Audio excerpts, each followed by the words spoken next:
All right. Microphone check. Microphone checker.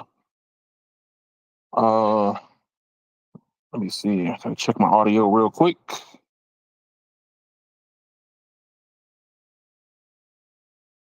Audio check. Yep. Audio is on. Should be able to be heard by everybody.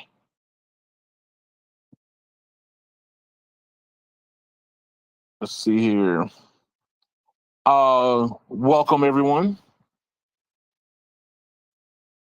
It's another Sunday, another tech day, doing the weekly roundup of tech news.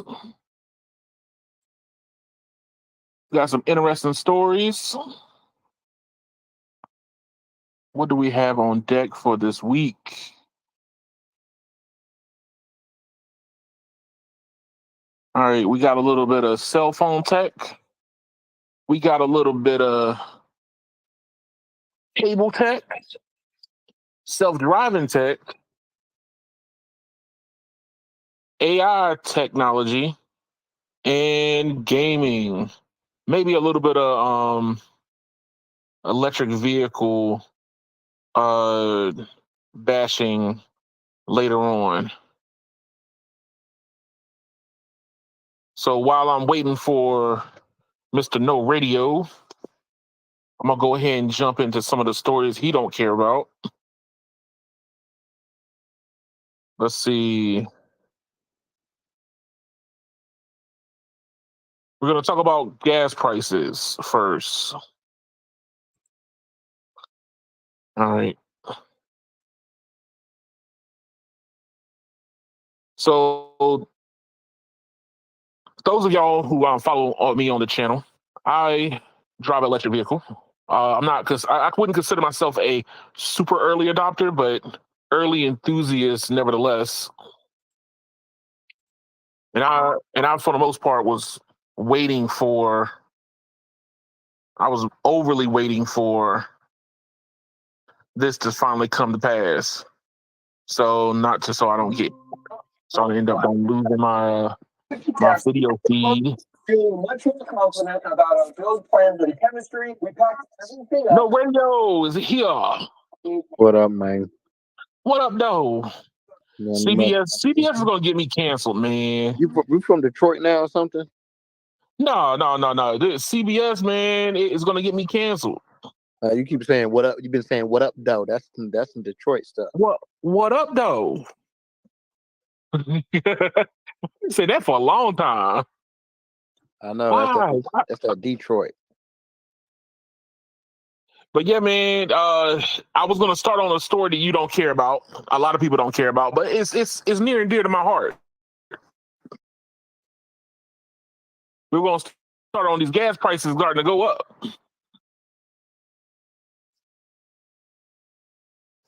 He's on mute again.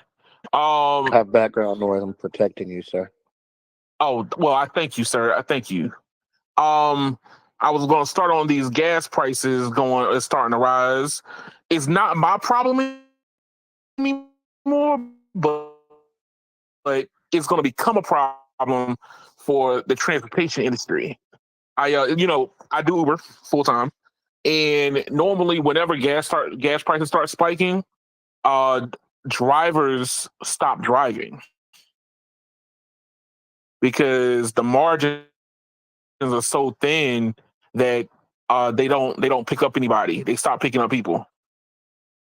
So, this is one of the reasons why I switched over to driving an electric. But I use this as kind of like the backdrop of a bigger story that I have on. But I just wanted to go ahead and go through this real quick. So, gas prices on the rise again, and experts explain the reason why. No radio. Did you know that we have summer gas?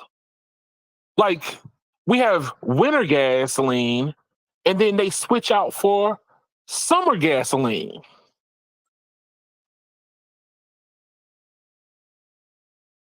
I don't know if he heard me on that one.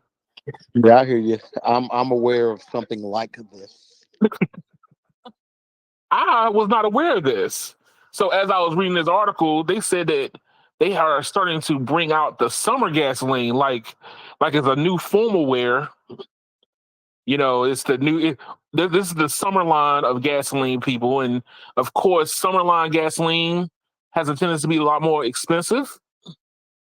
What was it, Carlos? Of the Carlos S Tech YouTube channel. You should go watch it. And he travels up and down the highways and byways, but he prefers his ice vehicles. And he took a shot of California gas at $6.09 for premium. Man, my wallet almost came out and slapped me in the face for looking at that. But with that backdrop, right now, so this is the time of year where they're going to start working on the refineries. So they don't want it to be hot. They don't want to be too cold, which is weird. I didn't know that refineries were that sensitive to temperature, but apparently it is. And then the ongoing controversy that's going on in the Middle East is causing gas prices to go up. But one thing that I always scratch my head on has always been America's adoption to EVs. So here we go. Let's pull this up.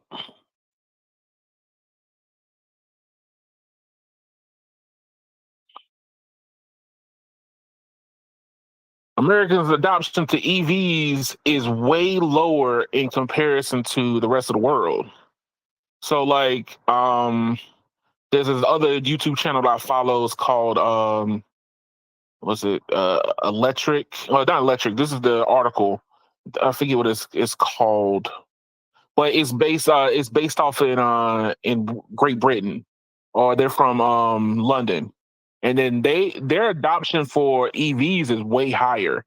They've done more infrastructure to add in, but in comparison into America, we are falling way behind when it comes to electric vehicles.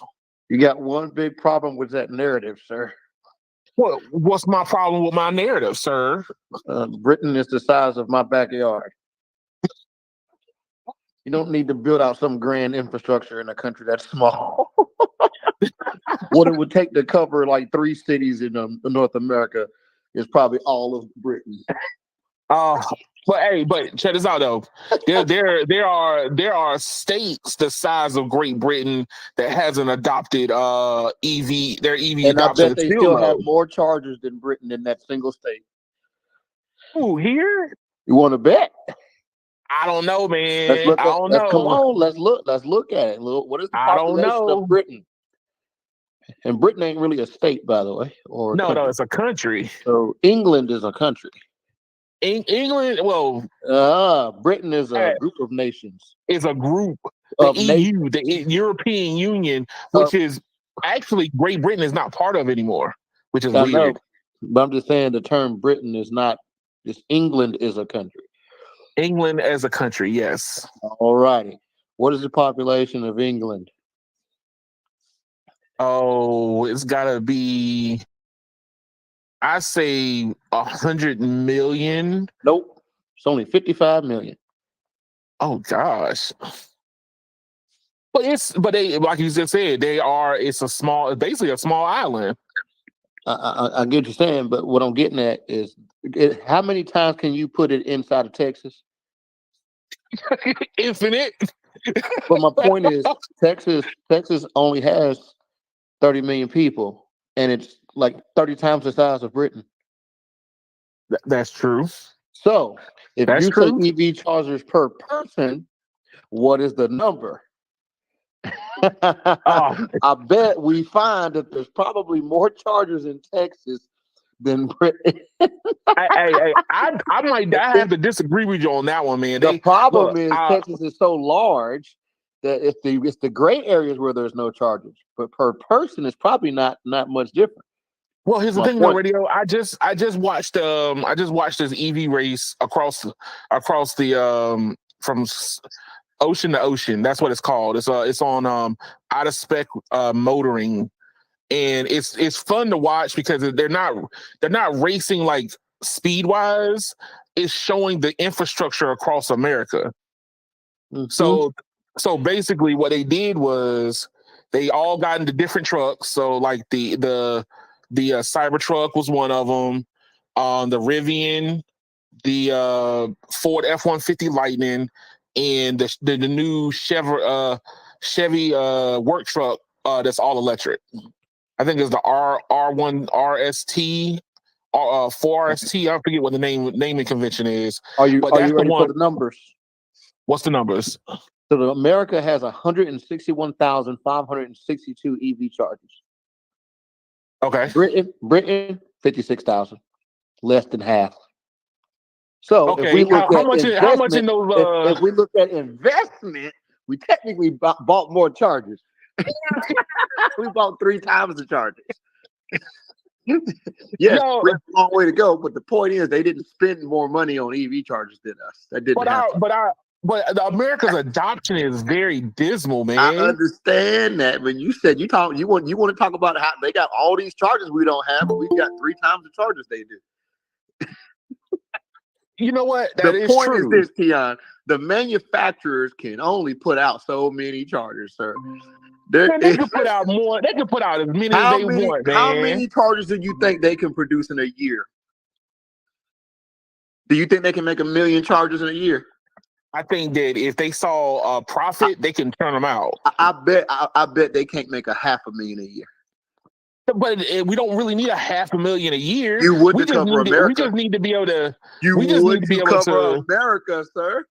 Okay, let's go back to the gas station argument again. How many gas pumps are in America, sir? And we realize we need more EV chargers than gas pumps because of the length of time it takes to charge. How many gas pumps in the USA? I remember you telling me the number. I don't remember the number, but it's I'll quite give it to you. I'll give it to you. It is about 1.8 million.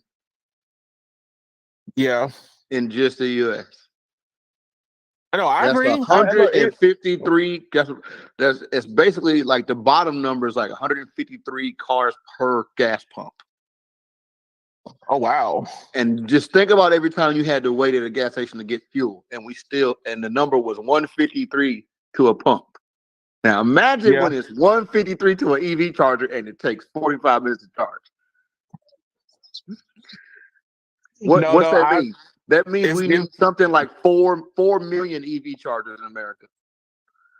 But you know what? The besides the controversy for different types, DC fast charging has been like the thing that a lot of people expect for us to end up doing. But level 2 charging is probably what we really need more than anything. How long does level 2 charging take? Underneath the current standard, it will take about 6 hours to go from empty to full. Oh, are you talking about like at home? Yeah, no, we're talking about like at parking garages. But what about okay, once again, small town America, there is no parking garages. That means there have to be stations, sir. Okay. Who's gonna leave their car at the station for 6 hours? Nobody. No. It wouldn't be something like that. I'm talking about more city. I'm talking about like more cities. America is not just cities. Well, you can't just delete all the other places. Americans live near here's cities. My point, Keon. You cannot expect America to adapt EVs when every time you try to justify the charging time, you have to point to the city. That's irrelevant because the places where it's going to take forever for adoption is not the cities. So arguing the cities is a joke. That's like millimeter wave or mid-band, sir. Well, here's the thing. Once you get outside rural, once you get outside the cities, man, people are gonna be able to plug their cars into their house. But what about when they're traveling long distances? See, that's what I'm saying. Like you're starting to see adoption is my point. You're starting to see the uptick like these truck stops. What is it? The Flying J is one of the major truck stop. What is it? I'm Buc-ee's. aware of the Buc-ee's is brand. another one. They're starting to put a lot My of EV point chargers is, at theirs. but once again, how many chargers would you need at every Flying J for America to be able to truly adopt EVs? Oh. That is the point I keep trying to make. We have 1.8 million gas pumps. We need like 4 to 5 million EV chargers, and that's just to handle the current load. Mm. And You know that's what? the problem. I think that if we can cover a lot of the major truck stops and rest stations, that will go a long way. Yeah, but here's the for problem with adoption. it, right? It takes too long. It For takes too damn long. Who the hell like, gonna be in a what regular person that's just driving to from North Carolina to Florida?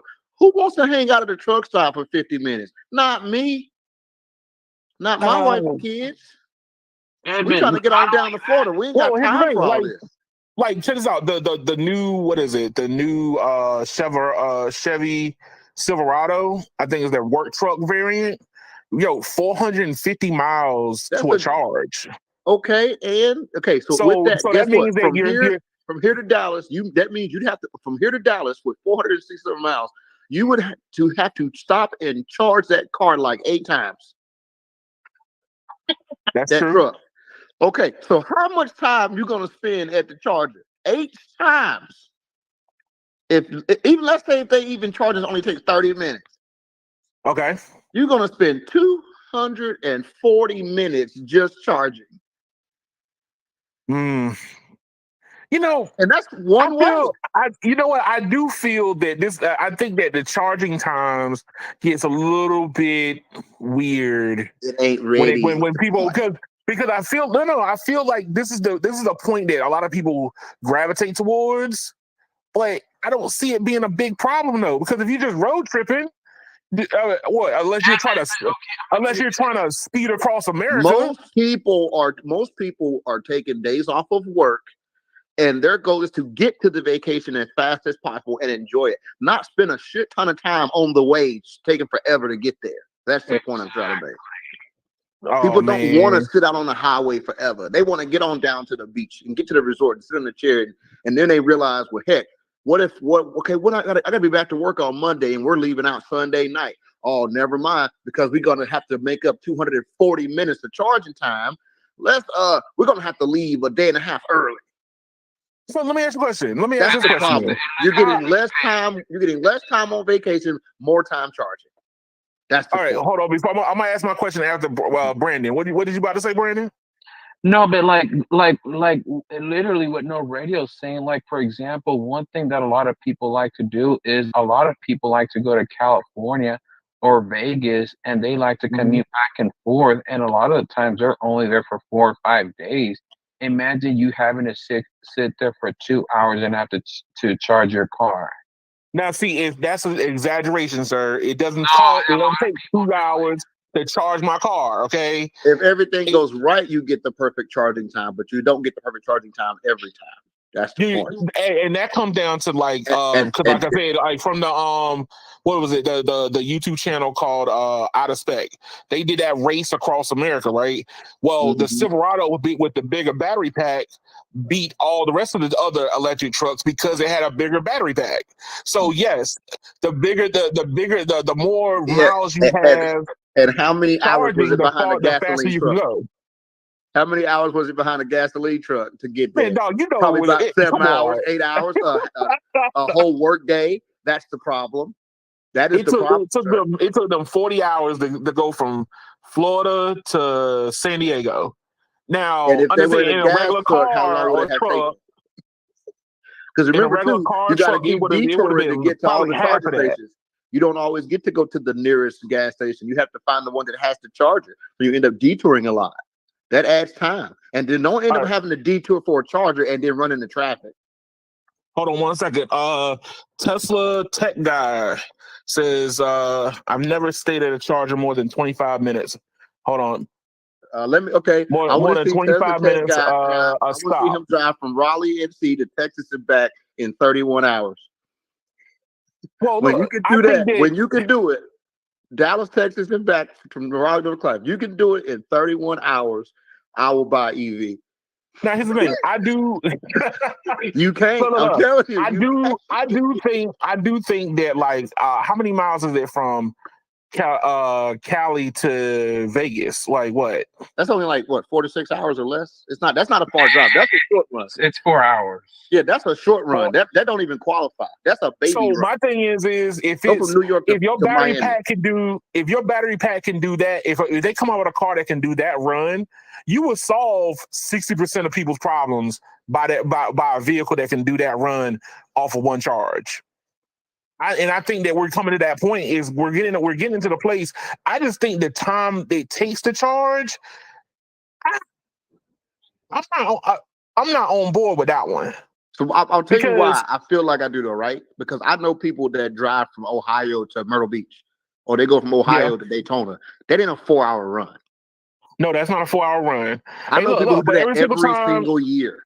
Every single year. But every single time that I have done a road trip, whenever my family or me or whoever we stop, well, sitting there for like 2 hours. We don't do that. Before I had an electric car. But that's you, but we don't do that. You traveling with I did that before I had an electric car, and then now you got all these like. So what you're saying is I stop at your truck lifestyle. stops. It fits your lifestyle, but for me, if I got to take the family to Disney World, for example, I don't want to spend 2 hours in the middle of a 10-hour drive somewhere. I just don't. It don't make sense to me. Hey, look, 2 hours is an exaggeration, sir. That's exaggerated. You just said 2 hours was a normal. No. Brandon said it takes 2 hours. It takes what? I like this Tesla tech guy says it takes about 25-30 minutes for me to go from like 0 to 90%. And I get like 280 miles to a charge at that point. So now, granted, I'm not road tripping it like that, but I could still travel. But I'm just saying, like, I look at how people, I just look at how people, hop in their cars, and then when they go on road trips, they spend forever at the stop. Like, look at Buc-ee's. Buc-ee's is freaking a winter wonderland for gadgets and doodads. Most of the time, Edmund, the average person at Buc-ee's, if they're going in and out, they're only there within 10 to 15 minutes. Yep. Yeah, that's the local people. But we all know those Buc-ee's are designed for road tripping people. Them stores ain't that big. They big, but they ain't that much to look at for 2 hours. Keon, if Hey, you man, I'm just saying. You got a problem. Hey, look, when Speed Tech was at a Buc-ee's, I couldn't see the other side of the wall. Like, normally you could be standing in the store, you can see the far wall. It just kept going and going and going. All I'm saying is, whenever I do stuff, I do certain things on purpose, right? For example, like if I'm driving all the way to Florida, I want to leave at 1 a.m. Mm-hmm. Why? Because I ain't gonna hit no traffic all the way.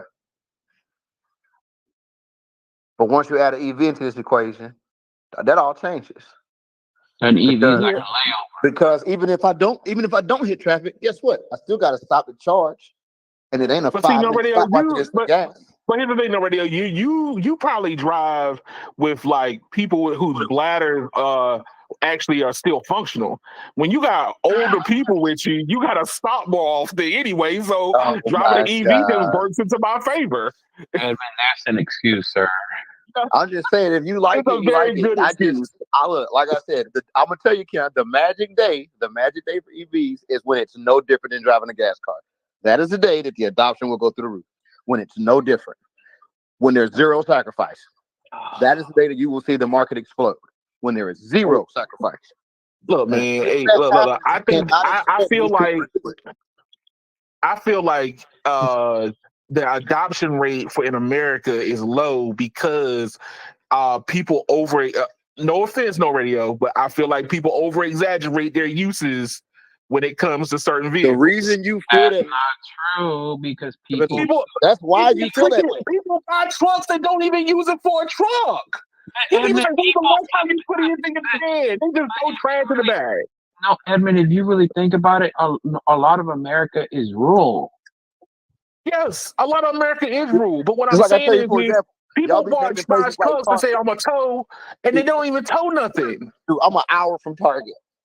I ain't 5-minute drive. Okay, if I want to go, I'm just saying it ain't. If I lived in the city, I could maybe make sense of it. And even then, I still got to worry about the battery frying itself. But that's a whole nother list of problems. Oh, look, I'm the test guinea pig right now, because I'm gonna document every little thing that I can that goes wrong. So I'm gonna end up burning this battery up if it ends up happening. My point is, I like being able to be irresponsible with my gas tank, and you can't be irresponsible with an EV. I have the benefit of oops, I forgot that exit, but there's definitely going to be a gas station at the next one. That ain't okay. And with the mandate from the government saying they want to put EVs at 50 miles between 50 miles of each other, you could do a lot of oops and still make it to a charger. What I'm saying is, you just said 50 miles. I'm talking about I got 6 miles left in the tank, sir, not 50. Well, first of all, people who run out of gas. I ain't ran out of gas in about 15 years, sir. And I be There riding around with 0 who miles run out in of an gas, and F450. there's gas stations down the street from their house. Bro, okay? I be riding around in an F450 with 0 miles left and still get 10 miles on the road to get gas. I ain't even kidding. I'm so serious. Hey, look, but the radio, that means that you're a more competent person. We're talking about the incompetent person who lives across the street from the gas station and still run out of gas going to work. Okay? Well, that's broke people you talk about. That's a broke person that would do that. Look, I said, I've seen people do that. Okay, that's broke behavior. That's the person that puts $3 in the tank. And even AAA can't even give you gas if you needed some. I mean power to charge. Yeah, they're gonna show up with a generator powered by gasoline or diesel and power my car up. Oh shit. Oh, matter of fact, that same channel that I was talking about out of spec, they take all the vehicles and run them all the way down to zero, and then they had a DC fast charger on the back of a bed powered by a diesel generator. Look, yeah, buying an EV right now is like buying a timeshare. Literally. Bad investment. Oh God, no, radio. That's messed more up. problems than it does solutions. No, you know what it is? It's a plasma. It's like what? It's a plasma TV.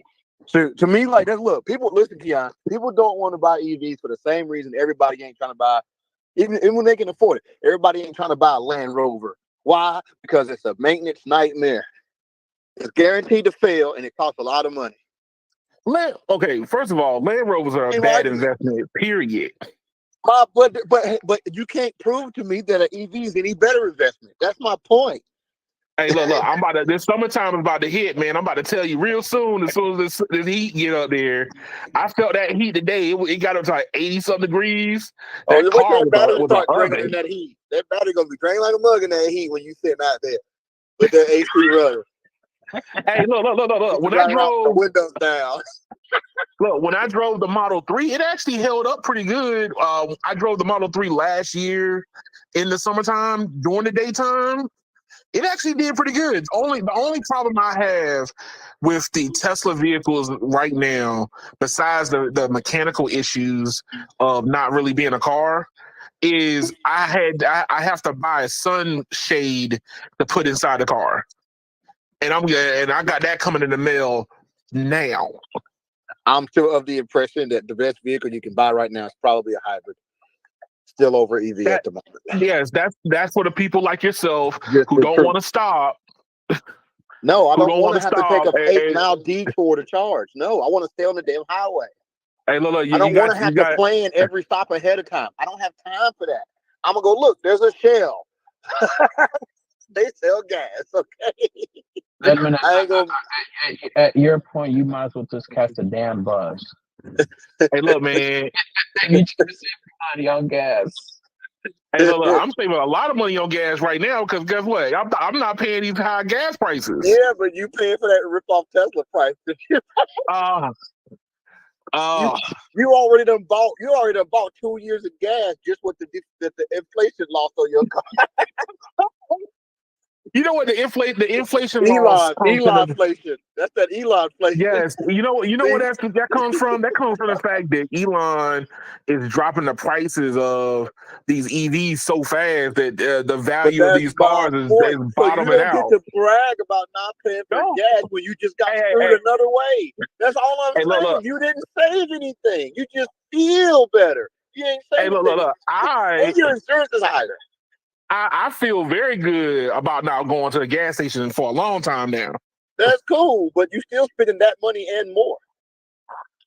It's going up. You're still paying the same. It's like paying child support. Your insurance went up. How much? I bet your insurance went up a tank of gas every month. Am I wrong? Sir? Am I wrong? A couple of tanks of gas. You see my point? So where are you saying? Hey, look. Hey, I'm just telling you that right now, you know, when gas prices hit $4.54 a gallon, guess what? Now at that point I'm saving. But it always goes up and down, sir. It always, and you know what? And I got tired of it going up and down. But I'm just saying that I feel like I understand where No Radio coming from when he says when he road tripping he wants to roll. But every single time I've road tripped, every single time that I've been on a road trip, but we sitting at some gas station at a Golden Corral near a Flying J for an hour and a half.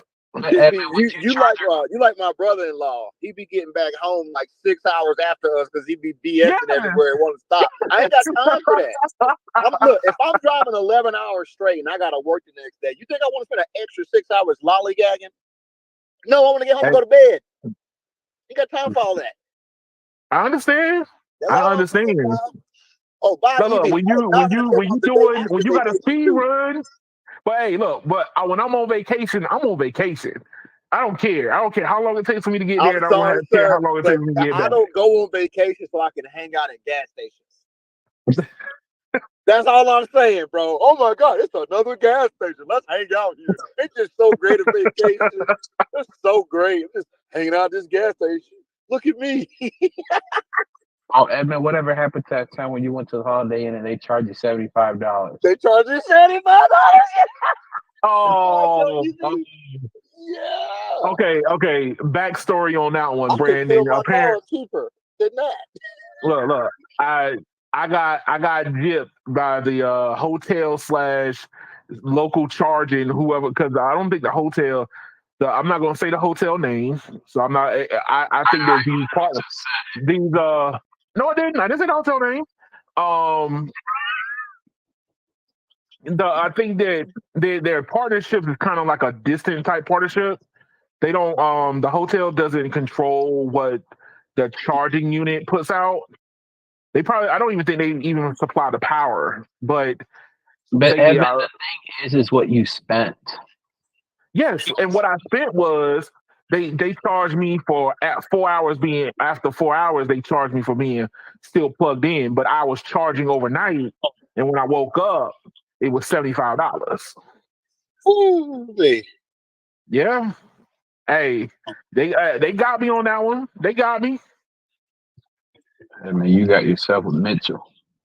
Oh Lord, don't bring that up. Don't bring him back. But no, I was just saying like along the lines of I just feel that whenever people talk about waiting times, but here in America we wait in line for everything. You had people. You had people waiting in line for iPhone. Line in rural America, sir. There isn't. You've been in the city so long, you don't know what's really going on, bro. I go back to the country and visit all the time. And guess what? In your little town where you from, there's lines of people at the gas station. No. In the town next to me. What's the town over there? What's the name of that town? Is New Bern, North Carolina. That is more of a city, sir, not really rural. Once you're that is a bigger town. No, dog.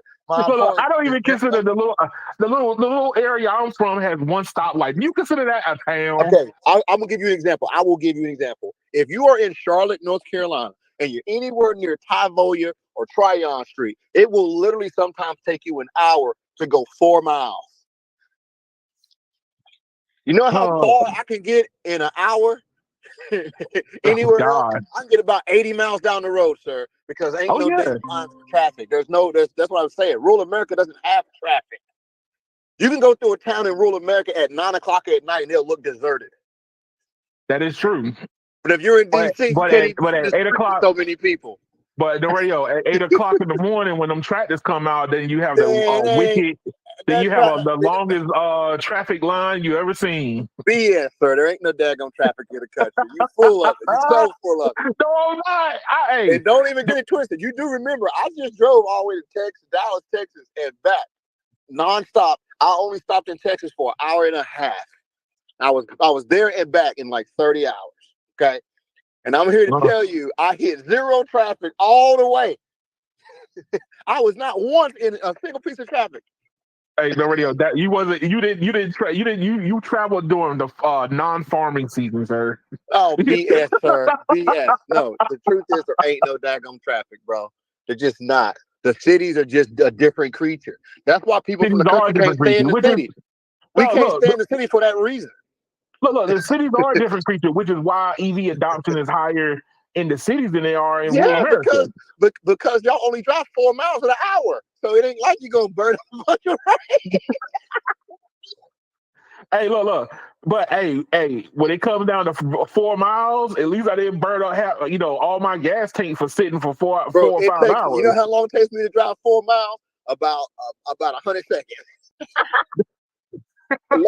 or less. I just did it. I literally just drove 3.5 miles from my house into the little town where I'm from, where I live at. Yeah. And look, you want to see how crowded the gas station looks.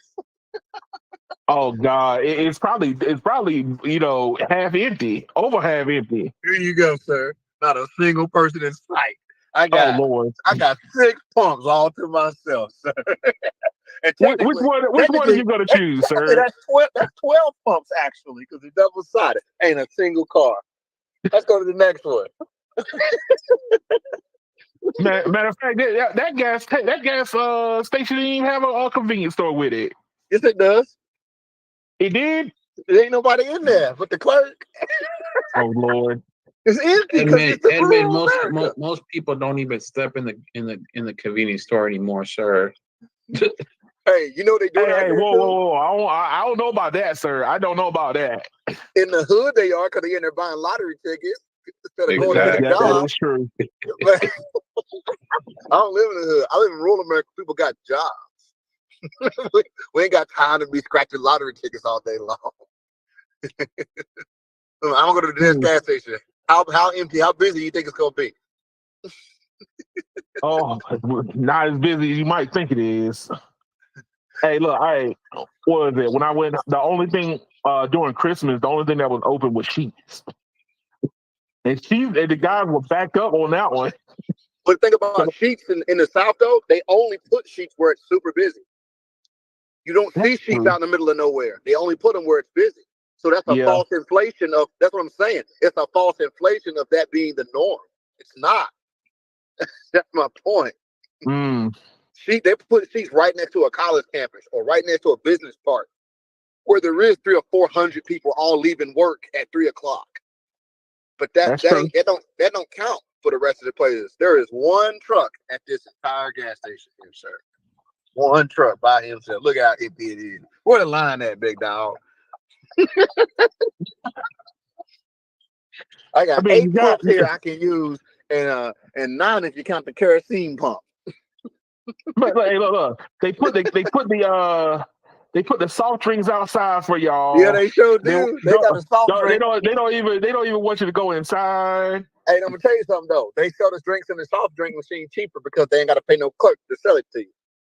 Oh, you get the drink cheaper out the machines, man. I be coming out here 1 in the morning to get a drink out of that machine.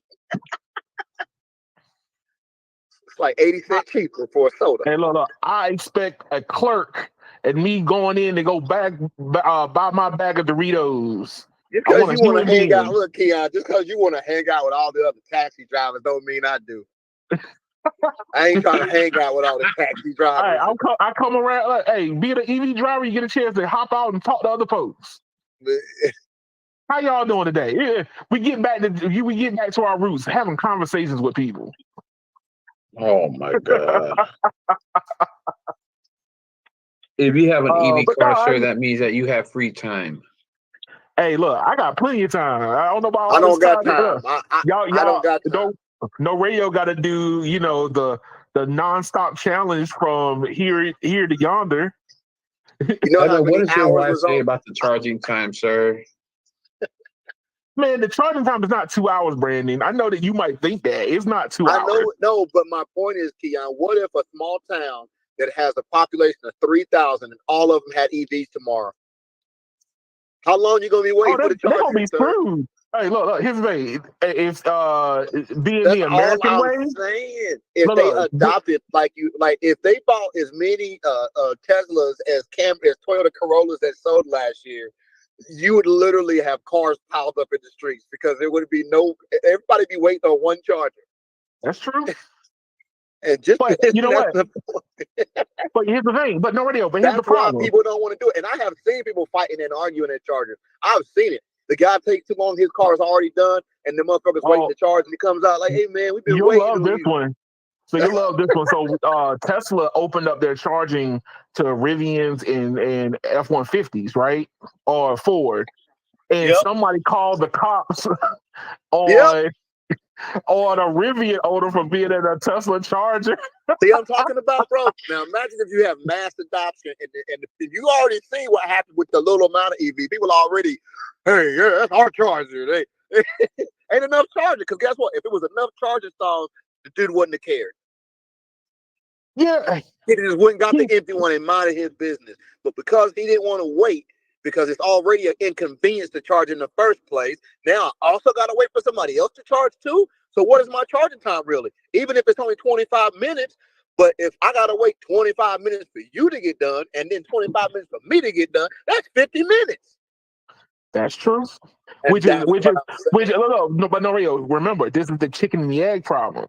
If you don't have enough chargers, then I do. I love doing that.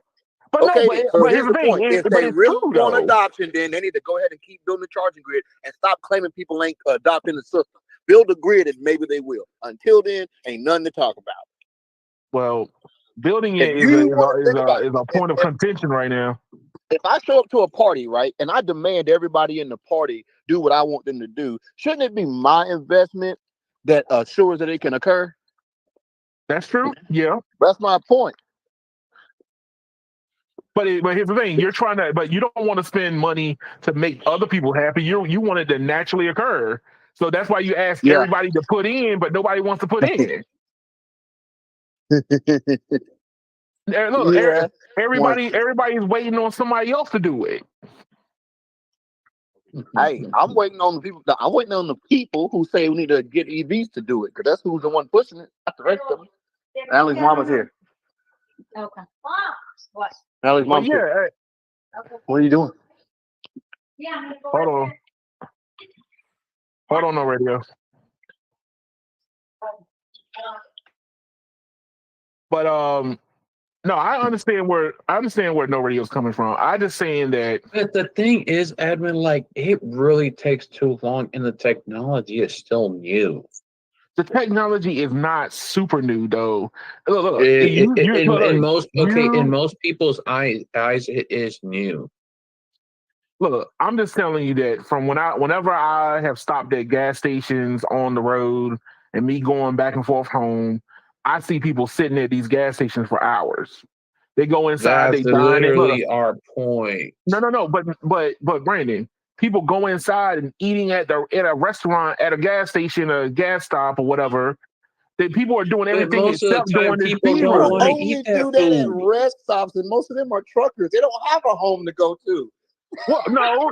They gotta go sit in that truck in the parking lot because they ain't allowed to drive for the next 10 hours. Of course, they got a few minutes to sit in there and eat.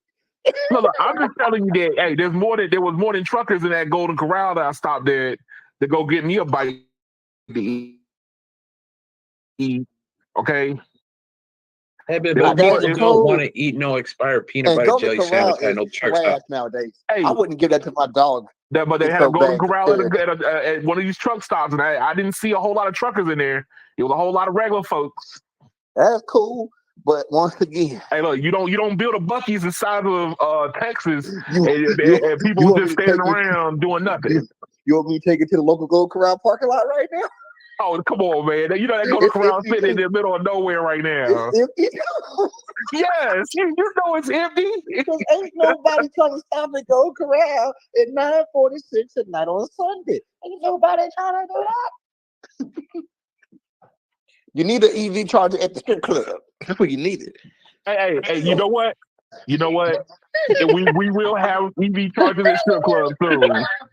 It Because they're will going to be there happen. from 8 p.m. to 2 a.m. Hey, you know what?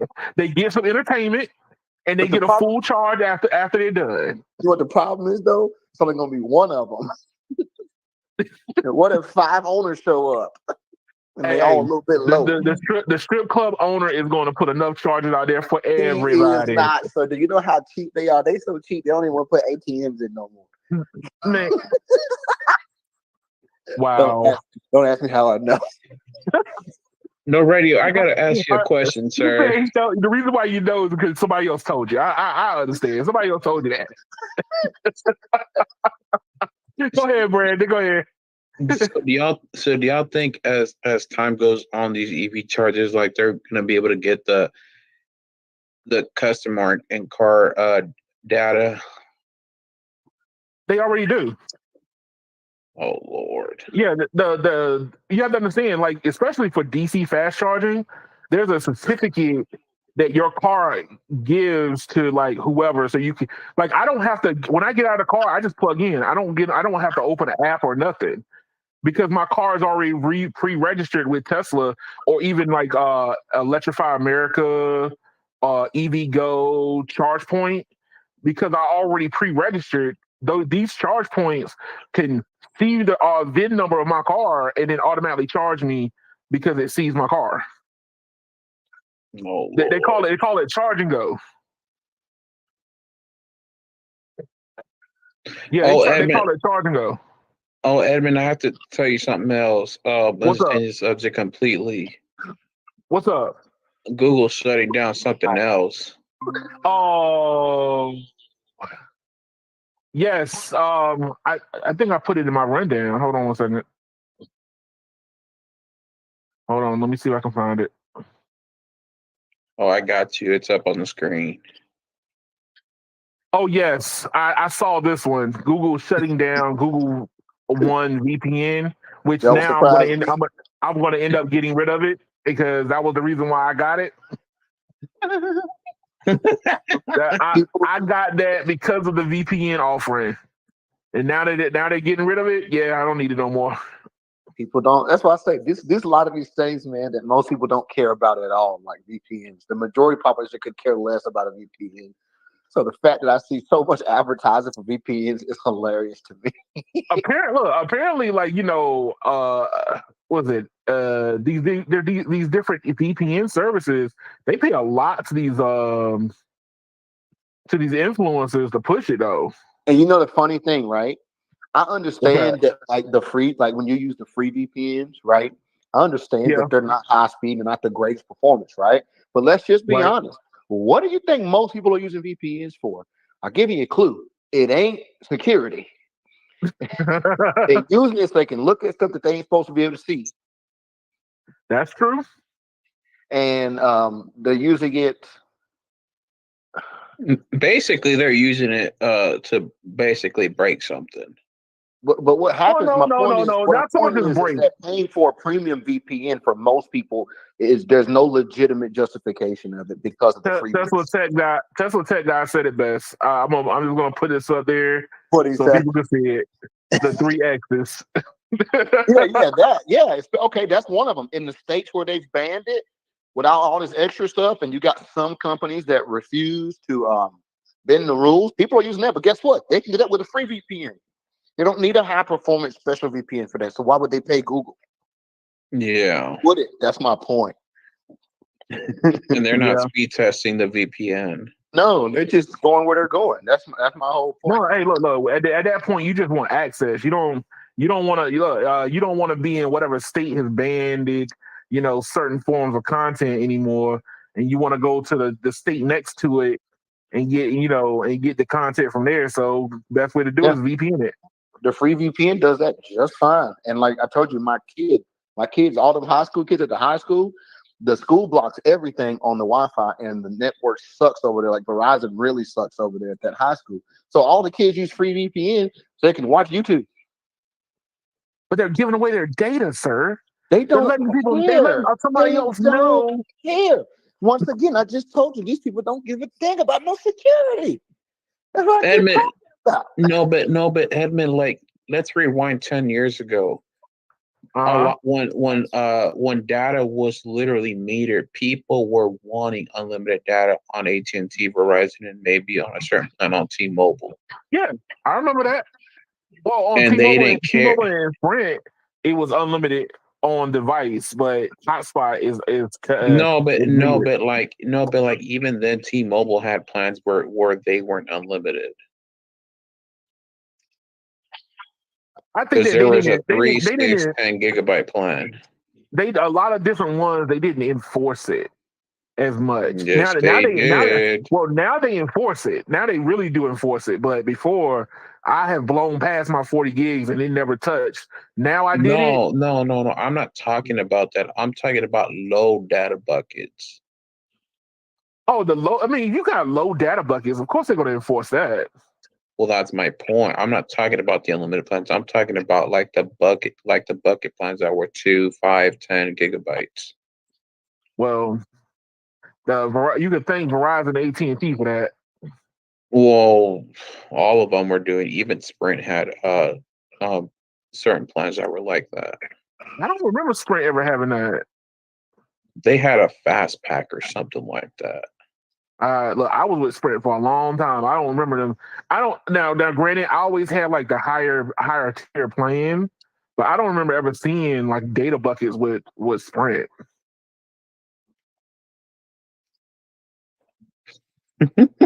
That's just me. I don't remember seeing it, but yeah, this is just another thing that Google's shutting down. I think Google is going out of business at the rate they're moving. They're shutting stuff down. No, they're not. Hey, they're getting rid of things that I have invested in, and they're going away as a dodo bird now. Yeah, but Keon, Or it'll be the Chromebook. anything, whether it's a good or bad idea, you don't care. And look, I believe in the idea. Okay, there's a difference. I want to believe that we're gonna have a better future. You're a salesman. You're a salesman's wet dream. Oh no. Yeah, but you know if he can sell you anything. Nah. Hey, check this out. So, sticking with problematic companies. Hold on. Mm-hmm. So, our buddy and yours, T-Mobile, is in the news for all the bad reasons.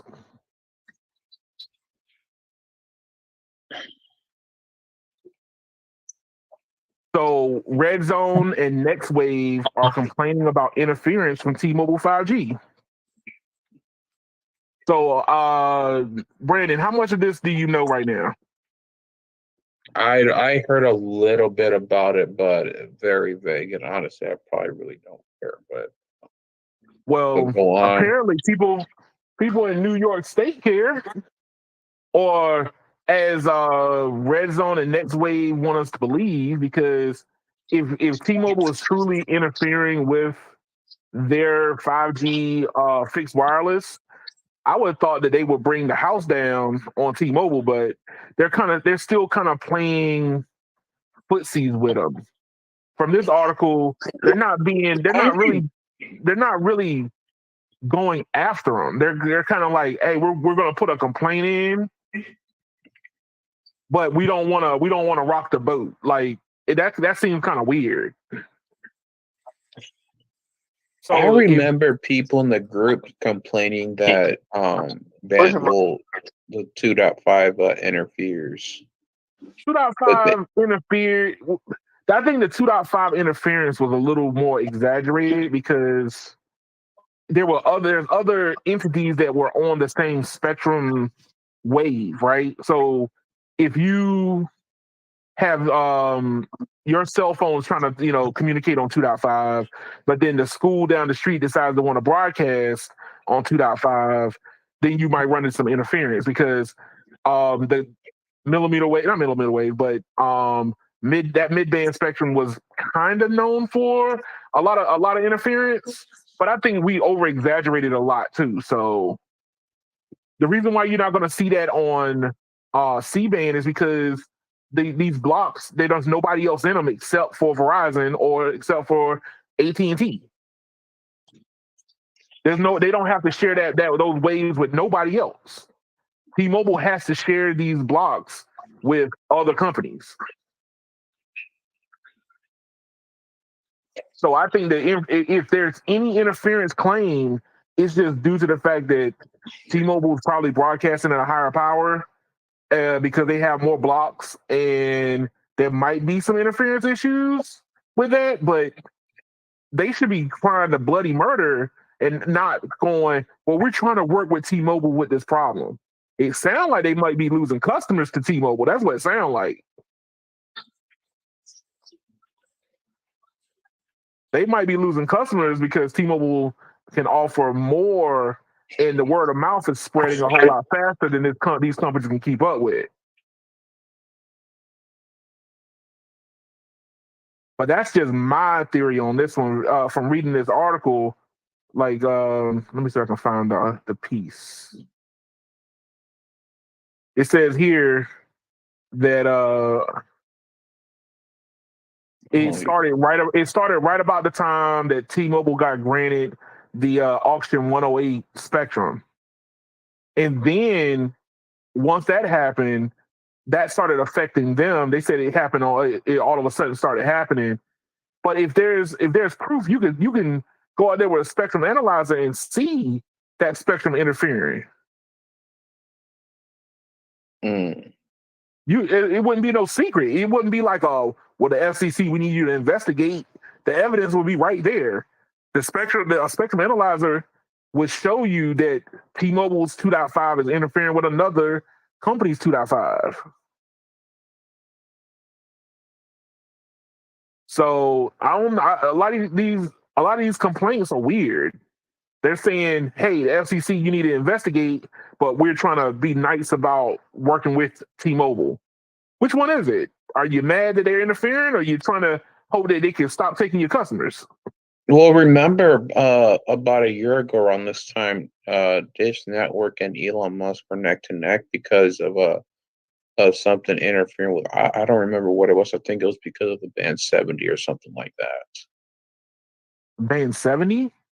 I forget what band 70 is. I forget what spectrum range that runs in.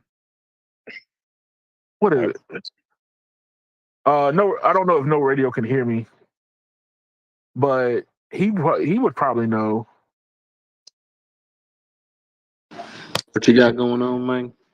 Hey, what is band 70? Ain't that? Oh, it's 1700 megahertz. Yeah, but we don't use that in the U.S.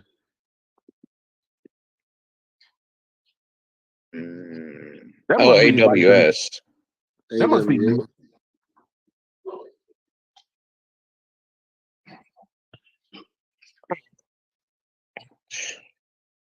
said it's AWS. Mm-hmm. That's what Brandon said. I thought it was I thought it was going to be something closer to low band, but because 71 is low band. 71 is low band. Band. I'm trying to think. Ain't Dish's band 70? They have 70, 71, and then they're supposed to buy 70. It's the AWS 4. Yeah, 2 to 4. What is the spectrum range for 70? What? I mean, there's overlap. That's the problem. Yeah, and 2000 to some of it is 2020. downstream only, or upstream only. The problem is it's included in another band. That's the reason why nobody really says it. You know how that is. That's like band 4 and band 66. Yeah, It's the kind of, that's so confusing.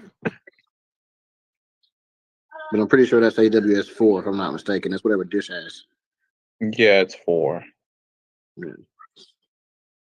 Now, here's the thing: from this article, they're talking about Next Wave trying to expand in Los Angeles, San Fran, Las Vegas, and Philadelphia, and Dallas, right? My But question is why? what Next Wave? Why would people in those major cities be trying to do wireless premise on internet? Well, I mean, if it's selling like hot fire, the why is irrelevant now. Is What they're was the doing it. sales? I know it does. I was gonna point it out to you. The sales, that's gonna be difficult to say. I don't have the numbers, but the fact that they want to expand at the same time, they're putting in a complaint to T-Mobile saying that their network is crippling, their network for the 2.5. It seems more along the lines of a convenient, like, hey, can we slow T-Mobile down? That's what it looks like to me. Now, people can call that the fanboy side. I'll play the part, but I try to look at both sides of this if I can. It just seems very convenient that as soon as T-Mobile fires up their the Spectrum 108 auction 2.5, that now there's complaints coming. This problem, you should have known about this problem way before. I mean, it's probably no different than when the FAA was complaining about the C-band. But here's the thing. It was like how it was very convenient that all of a sudden we're worried about planes falling out of the sky because the airlines didn't want to pay for the upgrades. No, you got to remember, there's always a pro and a con for anything. Like stopping Verizon and AT&T from deploying, their spectrum is, hey, can you pay for our problem? We know that this is a problem. Can you pay for my problem? But we don't want to ask you directly. What you want you to do is, out of the kindness of your good heart, pay for all the problem. That's what I saw with the C-band interference. And this is exactly how I look at this one, which is T-Mobile's been playing with this for the last 4 years. Now, as soon as they fire up the Rural America 2.5, it's starting to interfere. But you're going, hey, it's crippling our network. Well, the problem FCC, is, please. FCC needs to repackage all that crap like we always talk about. Yeah. It's too scattered. It's too freaking scattered. That is the problem. And this is a prime example of it if it's interfering. Yeah, they need to clean it up. Stop all this BS, man. We're not gonna see no cleanup, man. You need just old people to die. That's the problem. Yeah, we're not gonna see no cleanup though. I mean, they need to clean it up and turn it into a clean 20 megahertz pieces. Not all these weird splitches and splotches. It's like 5 over here, 8 over there, 7 right here, 10 right there, 20 right here. It's ridiculous. Yo, hey, so no radio. I got this question for you, man. Brightspeed. What's going on with them, man? They seem like they're getting ready to take over North Kakalaki. Man, fool, please. Hey, I'm just saying, man. Hey, here we go. Okay, whatever, homie. They on that takeover right now. They see the the problem goal. is they've already been overbuilt, so it doesn't matter if they're building. They've already been overbuilt with other fiber providers. They see profit. They're not profit, but I'm just saying they see opportunity. Look, bro, their fiber footprint gonna look like Google's. Oh.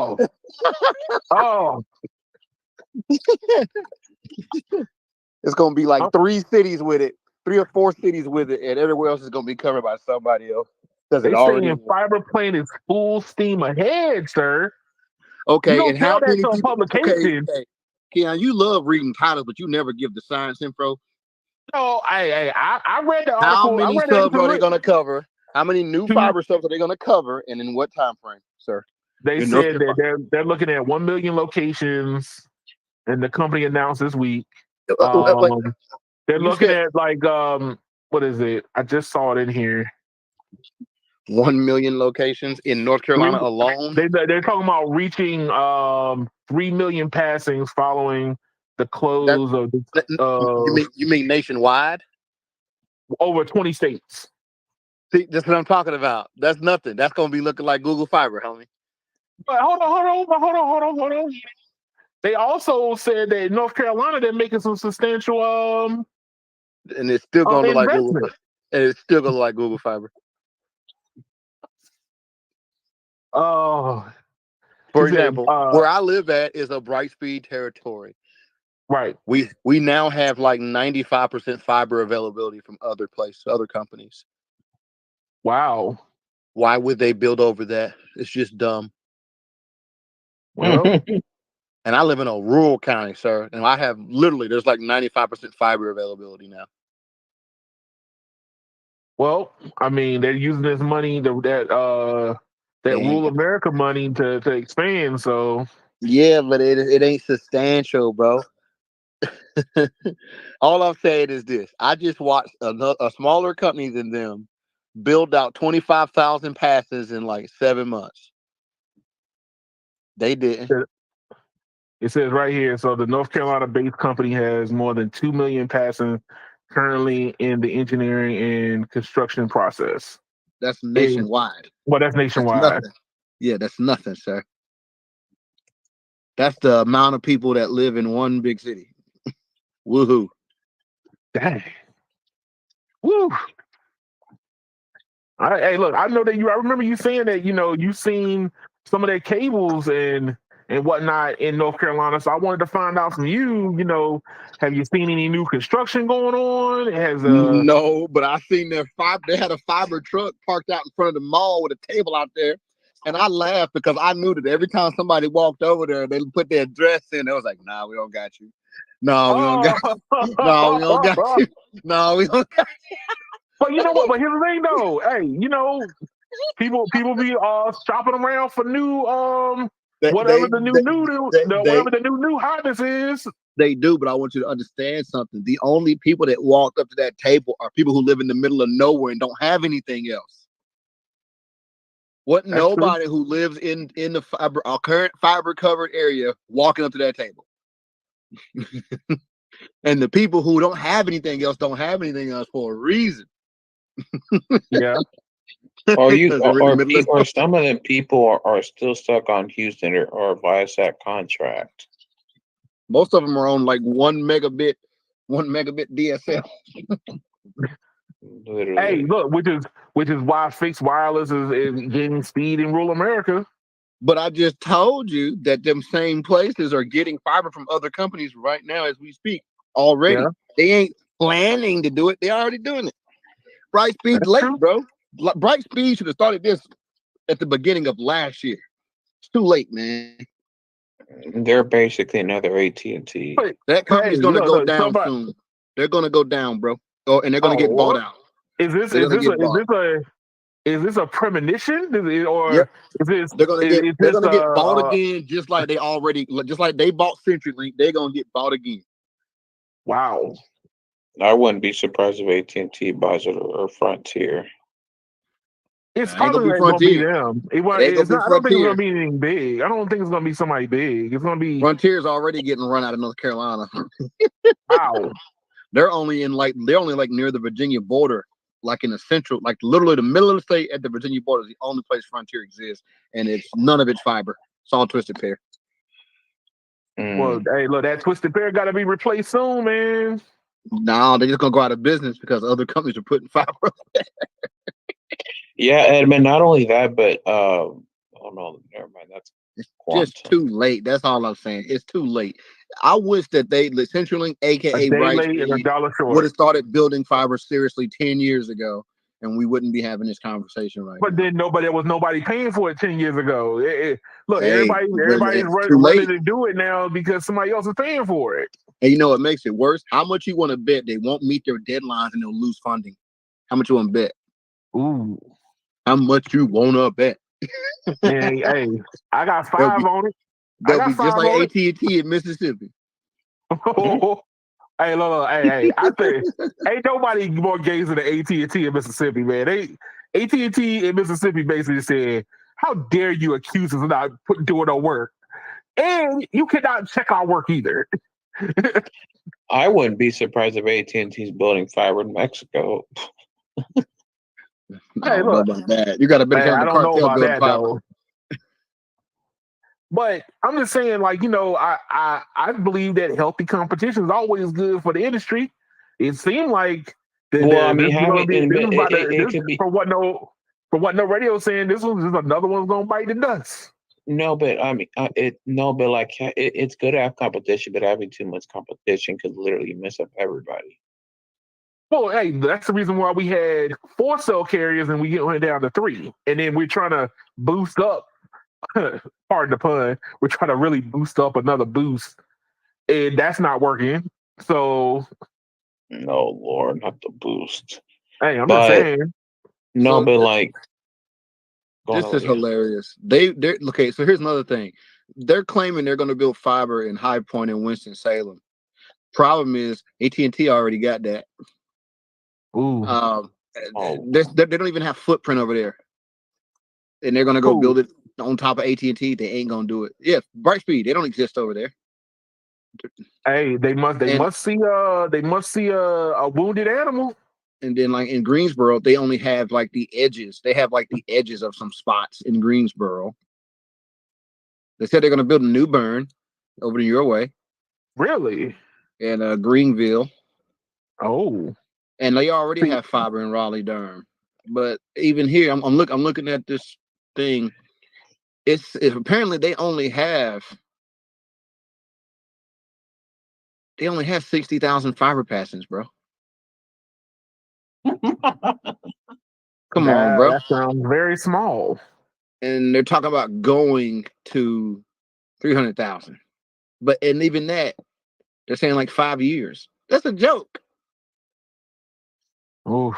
They even had the nerve to put they're gonna build fiber in Randolph County. The problem with that is somebody already did. So if they really build fiber right next to Lumos, both companies are gonna go out of business.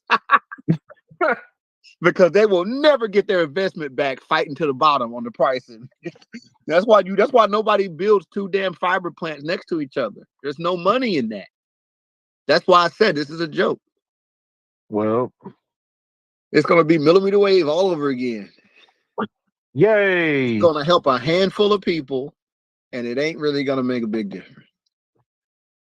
Well, I'm just saying I do want to see competition, and I kind of wish that competition was more in the cable space, but I understand where you're coming from when you say that, hey, two fiber plants are not gonna exist at the same time in one place. No, not. I mean, how low can you go on your pricing? Yeah. If you got company A, we charge 70 for a gig. Well, we go charge 65. But here's the thing: you've already tapped out major cities. Rural America is where the rest of the customers are. That's the point, though, Ken. They have not tapped out major cities. The major city fiber bills ain't even done. Oh wow! That's what I'm trying to tell you, bro. Okay, I give you an example. If you live in Greensboro, AT&T only has like 30% with fiber availability after 10 years of building. That's in the city. Yeah, but AT&T is dysfunctional. But you think Brightspeed's any better? I don't know. Remember, this is CenturyLink we talking about, sir. They got a new name because they sold out. They some engineers from Verizon bought out a portion. But no, Rio, here's the thing: if your competition takes forever and a day to go fix something, all you gotta do is be a little bit better than them. You don't have to be drastically better. But on the way to being better, you're gonna burn all your money because of how much it costs to build. That's all I'm saying. You got to get your money back out of that fiber plant. And if you're spending $7-8 grand per customer to build it, you can't charge $70 a month. That's exactly what they're trying to That, charge right now for 1 that's gig. that's So my point. They can't hold on, fight where's to that? the bottom because it's $70 a month. That means you only gonna get $840 a year out of the customer. It's gonna take you like 9 years just to break even Mm, before you make a profit. And the meantime, you got another company dropping the price below yours, so you lose that customer because they're not on a contract. That's the right, reason why two plants can't, two true high-speed providers who are equally yoked cannot coexist and both be profitable. It can't happen. Not only that, but a lot of them now don't even want to do contracts anymore, so the customer could actually leave. Yeah, the customers don't want to sign contracts. So once that's what I'm saying. It's a joke to me at this point. But you know what? I say build it. More fiber for everybody, but I just know where this is heading. If it's true. That's why I say it. That's why I believe that it's exaggerated what they're saying. They're not really gonna build all this fiber that they're trying to act like they're gonna build, bro. well, Oh, hey, I found it to be kind of curious though. I noticed I know that between me and you talking and you telling me how Brightspeed was building in your area. I was curious to see what was if you had heard or saw anything. Bro, they built and lit up 25,000 passes in like 9 months. Ooh, That's unheard of. So that's all I'm trying to tell you. It's a different game they playing. You would literally see, you could literally get in your car and just drive for an hour and you would see crews everywhere building the fiber. You don't see that oh with no, AT&T. You don't see that stuff with nah, AT&T, bro. You don't see. nah, You name me a company you seen build like that. You ain't seen it. I ain't seen that at And I all. know they got some government money too, but the point is they actually did it. They didn't talk about it. They got down and did it. They were like, how many contractors can we hire? We want If I all was of a them. Give betting it to man, us. just in a 3-county area, I bet they had about 3,000 contract workers just Mm, putting fiber in the ground, bro. And I showed probably. Los one day. I showed Los this gigantic pile of fiber handholds, big as a Yeah, house. I showed Los one day. He was like, "Dang!" And I was like, "That's how serious it is, Los." it's getting real. They It's had a getting real. whole corner on a rural road just stacked up like 2 stories with fiber equipment. But you know what? But here's the thing. What if the smaller companies are spurring on the bigger company to finally realize, like, hey, we don't even want you to have a foothold in this, so that we're gonna just take it all from you in the first place. I really believe a lot of these smaller companies like Lumos, they're hoping to get bought too. Tell you the truth. They probably are. Yep. They're gonna build with that government money, wait till their value goes up, and then sell and get out of the game. So are you saying that this is just like a value boosting play All by I think all Brightspeed? these small companies are playing 3D chess Oh, because I don't think they want to fight in the long run with bigger companies. So that's what I'm getting at is this: they're willing to lose the money because they know they can sell it later because the fiber itself doesn't lose value. well, hey, look, the rural America that I'm from, it needs fiber bad. I mean, It's you gonna be name the getting it city. soon. We already saw a project that's going on out your way. Yeah. Yeah, it's coming. You better get ready. It's coming. Yeah, man. Hey, look, if they just cover that town, What's it's still gonna be a while before it start reaching the smaller places what's the away name of from that it. intersection you from again? Oh, between Nowheresville and What's the name Bunkport, of that little Egypt town again? I always forget it. is Vanceboro, North There Carolina. you go, Vanceboro. Man, it's at the intersection of Bungfuck, Egypt, and Nowhereville Lane. Yeah, right here. I was about to say. I remember. But they showed the fiber trunk line going down Yeah, through yeah, but through my that's town. Lumos that owns that fiber trunk, sir. Right. But the Okay. fiber trunk line doesn't translate to actual connected fiber coming through. We're not talking about Verizon. Remember what I told you happened?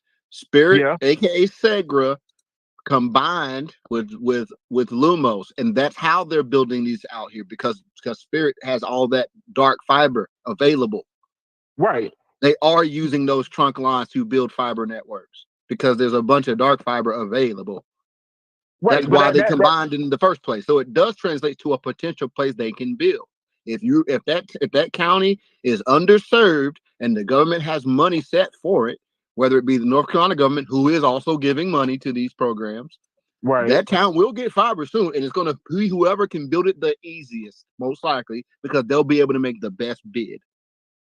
Mm. But if I remember when we looked it up, old Charter Communications had a plan to build fiber out there. Right. In the Vanceboro area. Yeah. So like I said, there's fiber coming over there. Hey man, I'm curious to find out. I want to know. Your parents gonna have a fiber internet before you do, and you live in the city. Ain't that a shame?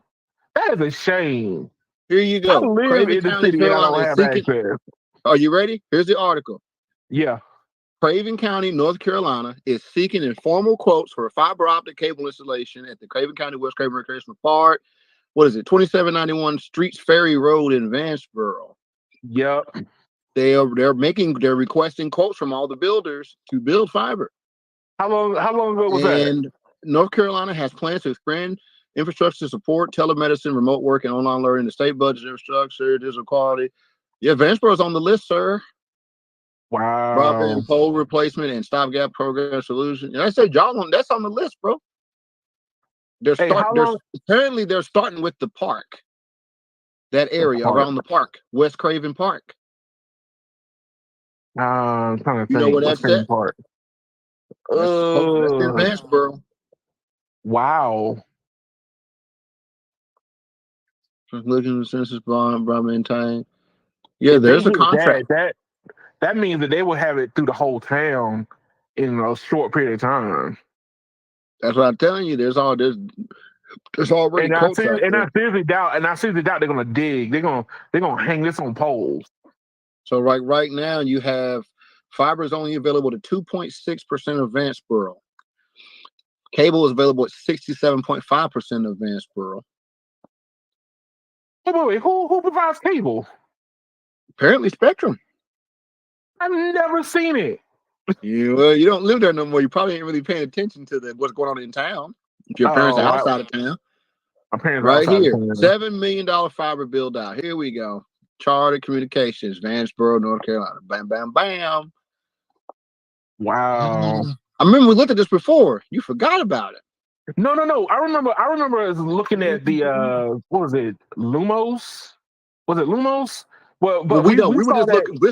This is before it was Lumos, before the merger. We were just looking at the fiber that's running through there. But my point we saw is, the fiber that was coming. We were going north to south. Yeah, but your hometown is on a list even for Charter to build fiber. Wow. That's what I'm trying to tell you, dog. They don't get it. It's about to get real. So that's the gift. So Charter apparently has 67% of Vanceboro covered with cable, bro. Man, you know what? You didn't even know what do you think was over there? know. Comcast, because Comcast ain't in North Carolina, sir. No, Comcast is not in North Carolina. So it has to be Spectrum. There ain't no other ones other than that one island with Cox. But I didn't. But dog, I did. I drove around. I drive around that little town from time to time, just for nostalgia reasons. I still saw a lot of like dish satellites and stuff, man. That's why I was like, if there was cable and fiber, I wouldn't have saw as many satellites. And I'm not talking about the outskirts town. I was in town. Like the houses in town still had satellites. Let's look at this. Okay, it's not Spectrum that has cable. Spectrum's building fiber there. There is a cable company there though, and it's Optimum. Oh wow! So it must be old Suddenlink. Yeah, it's some old stuff. Yeah, they have Suddenlink there as well. They have both. Well, so Suddenlink is Optimum. Is Optimum? Yeah, that's what it is, Ken. It's Suddenlink, aka Optimum now. Okay. So yeah, They And have guess 60, what? 70. Charter is trying to buy Optimum. Yeah, so we gonna still be there. Thank you for doing our job for us. We appreciate Thank you it. for doing it for us. We still gonna be there. That's my point, though. It's coming, bro. Wow, rule America. Who would have thought? Tell you, bro. It's getting to the point where rural is getting more fiber than the cities now because the government's paying for it. That's what's happening. That's why I told you, there's a lot of people who live in cities that still can't get fiber, but there's people in the middle of nowhere getting it right now. The tables have turned. But you know what's so funny, And they're Edmund? getting gig fiber before I even get it. Oh, I'm Yeah, so exactly mad. my point. It's because the government's paying for it. The government ain't paying for you to get it. No, It's so sad. Go ahead, no, Brandon. but you know what's so funny, Edmund, is that AT&T literally is not selling VDSL anymore. You could either get AT&T Air if it's available in your area, or you can't get anything. That's because AT&T is lazy. Have we not come to the conclusion that AT&T is lazy? How many times does AT&T have to show us that they don't even want to stand up to do something similar to call the right thing? AT&T goes, hey, you know what? It costs too much for us to upgrade y'all. We just gonna turn the DSL off. Y'all complaining, turn it off. Click. Matter of fact, No, me but check. they will not sell it to you anymore. They will not sell you 100 meg by 25. So here's the Yeah. deal. I still have 0 fixed wireless options at my house. What? No, none of the big 3 offer fixed wireless at my house. No, even T-Mobile? None of them offer it at my house. Whoa, how about this? Go say that you're at a different address and just Oh, plug I it in know anyway. that. I'm just saying in general. That tells you something, right? Yeah. Why would I pay? Even say Verizon. What is their fixed wireless? $50 a month. About $50 a month, yeah. I could get symmetrical fiber for literally like $41 a month, 200 symmetrical. Why would I pay for fixed wireless? And what I'm getting at is some places it don't even make sense to get fixed wireless because of fixed that. wireless, That right but there. you know what? But here's the thing. I think that fixed wireless is a nice catalyst to kind of get things from the other fiber companies to get them going. Which, I mean, you could say that they're not really competing, but come on, man. I mean, my little sleepy town is getting fiber, man, by multiple companies. Multiple companies. Literally. No radio left. I didn't even know that they even had fiber in my little town. Or even like, when I was looking at it on the map with no radio, like we saw the dark fiber trunk. It went straight through my town, but that doesn't translate a lot to like service. Yeah. And then now they're talking about having service in my little town. That's big. But hey, look, I'm eager to find out what's really gonna be good. But hey, look, changing to another subject, I wanted to jump in this. So Please don't talk about EV no more, sir. we're not talking about EV today. I already did it. I already went to the EV. Okay, good. I already did that. Hold on. But I'm gonna talk about our cell phones. Okay, good. Preferably AI powered cell phones. Oh man, nobody cares about AI. What? Sir, AI is the future. Future trash can occupant. So transgender, sir. Hey.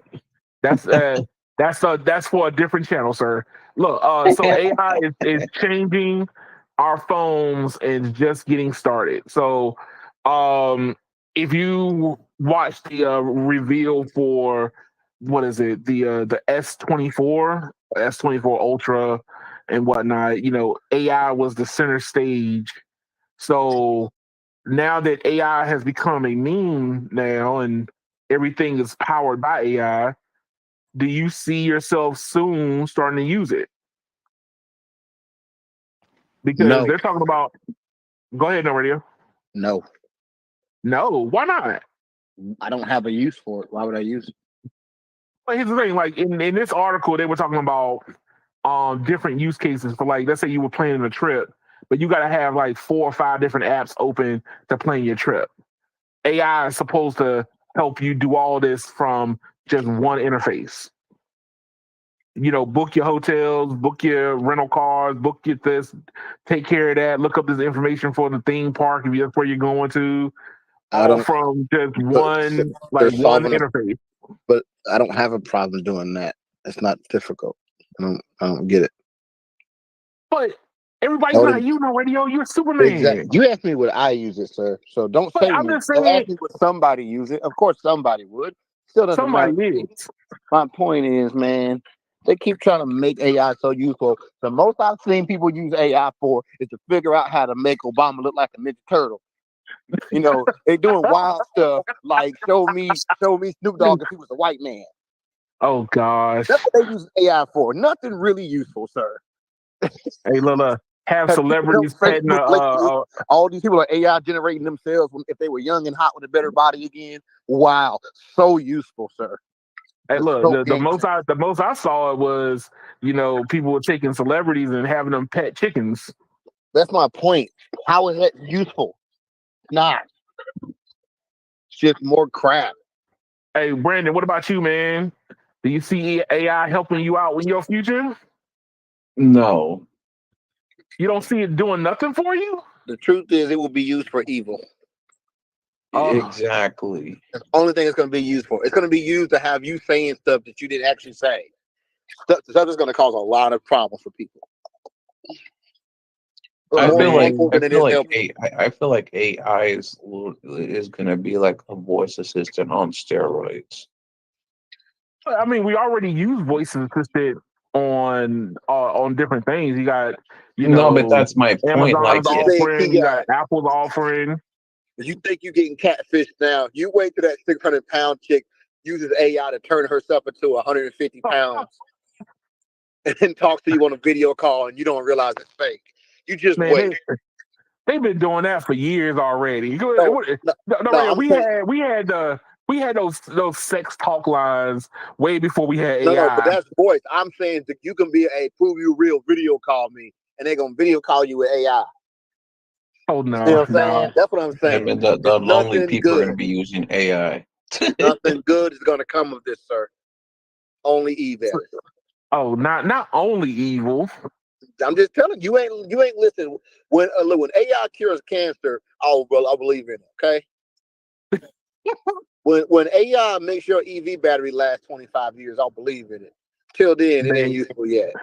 Well, okay, so like, what about like let's say that you have a friend, like, let's say somebody like Brandon decide, like, one of Brandon's friends come from Mexico, he only speaks Spanish. We and he already gives have you a something for that. call. We already have We that. already use a Google Translator, sir. But no, but here's the thing: Google Translate is not built into the phone, Yeah, except but for guess them. what? That person got family that can translate for. They don't need AI. Why would they wouldn't be by themselves in the first place? I've been around some Latinos that once they get drunk, their English goes out the door. The English is not working. So I've had to use Google Translate on the fly. Exactly, but that still don't have nothing to do with AI. Well, I What happened to mean, Keon? What happened to being a useful human being? How about you learn to speak Spanish? See what I'm saying? AI is just gonna make people even dumber. They're already pretty damn dumb. AI man, is literally AI is literally the steroid version of TikTok. no. It's the hype words of the industry right now. No, And but like that's my point. literally, You keep falling for those hype words. We telling you that it's all BS jargon, just like the EVs were. No, radio likes to go back and find that knife. He left it Hey, by it goes my back left rib to the same cage. thing. Like I said earlier, you are a salesman's dream because you think everything is great and a good idea. You don't criticize any of this stuff. You go, what do you think about this new AI thing? It's gonna be great. It's gonna change all these things. And I'm like, you literally just quoted whatever they said. Edmund, you know what I noticed about you, sir? What's that? What have you noticed? What have you noticed? You buy shit that you hate. Yeah, You buy a Chromebook and you hate it. You buy a Tesla, you hate it. Hey. You see my point? Hey, And hey, you look, got look, your I, business I bought an in the iPhone morning. that I hated. Look, I bought an iPhone that I hated. So, Good. but You try to here's the drag us thing. into the mud with you, and we tell you No, we ain't falling for it, okay? Just because you jumping on it, you go for it, big dog. hey, look, Go look, look, look, for it. look, look. I want to experience it that way. That way, I can talk about it in more Yeah, depth. but you experience and you keep. What I already bought. I'm buying the iPhone. I'm almost done paying on it. What, I'm gonna throw it back at. T-Mobile. Take this crap. But have you ever heard of it? I mean, you could have literally tested out and said, I'm gonna return it. But instead you end up keeping it and saying, oh, I don't like it, I don't like it, I don't like it. And then you say the same thing about the Tesla. Yeah, but guess what? I have to use it. But So either way, But here's the thing: I bought these things because I think that being a person that talks about something and not trying to experience it that's also cool. I feel like it's kind of disingenuous. That's how I look at it, right? that meant, you know what you should do, sir? You should put solar panels on your apartment. What am I how- That's what worse am I hanging from the windows? Oh man. But No, it's all good. I'm no. only going to get sun for like 15 minutes until it goes behind the trees. If you're excited about AI, good for you, big dog. I don't really care, other than the funny Ninja Turtle pictures I've been seeing lately, and white Hey, Snoop Dogg, white Tupac, and white Dr. Dre. Woohoo! Wow, that well, was okay. so life changing. What about like, let's say that there's something you see a picture and you can circle that item in that picture to find out what it is. You can don't already quite do know how that. to describe it. There's no new chip needed for that. We could do that 10 years ago, sir. You're naming all the things that we could already do with the old basic AI. This is nothing new, sir. You don't need some new, better processor to do that. That's my point I keep trying to make. No, radio. Okay, so I disagree with you a little bit, but You telling me I you feel can't like pick something out of picture and search for it? Because Google been doing that for like 15 years without you having some special chip. I know that, But but here's the thing. I think people now are literally know what AI is, because it's like now you have people that have TikTok accounts and they're basically just making AI videos and stealing information off Wikipedia. I Or get you that, but But once here's the again, thing. how is that useful? That they're just making garbage videos. I've seen these no, videos. I know that, Those but videos people literally did piss not you know off what it because the was AI. 5 years ago, and But it from saying is this, you can garbage. tell when it's AI because those videos are terrible. They'll start talking about some subject and they'll be pronouncing names wrong and all this other extra crap, and you be like, "Oh, AI, this AI generated." That's the videos I hate. Yeah, Tell me y'all ain't seen them. no, I agree. So that's But not no, but here's useful. the thing. Me personally, I don't even think that we fully define what AI actually is. Exactly, which is why there's no Look, point in the being way excited about it. because the way I see it is just, it's predictive algorithm. That's it. It's just algorithms just trying to figure out how to be more evasive. I mean, you have different forms of AI going on. You got video, you got audio, but it's the thing. What it does is we're able to do what it was hard 10 years ago, very very easy, right? So like if you could speak, you could literally say a couple of words, and then AI will mimic your whole persona. Like there's this guy on But it TikTok. doesn't. There's this guy on TikTok that his voice is everywhere. Like his voice on everything. And I know it's a real person's voice, but I don't think he meant for his voice to be on everything being described. Yeah, that's cool, but it still sucks. It does suck. My point is, it's like listening to a mumble rapper. Bro, Oh, I'm telling you, I literally just had a moment like that the other day. I was all excited about what the video said it was going to talk about, and when it starts talking, it's making maybe 60% sense.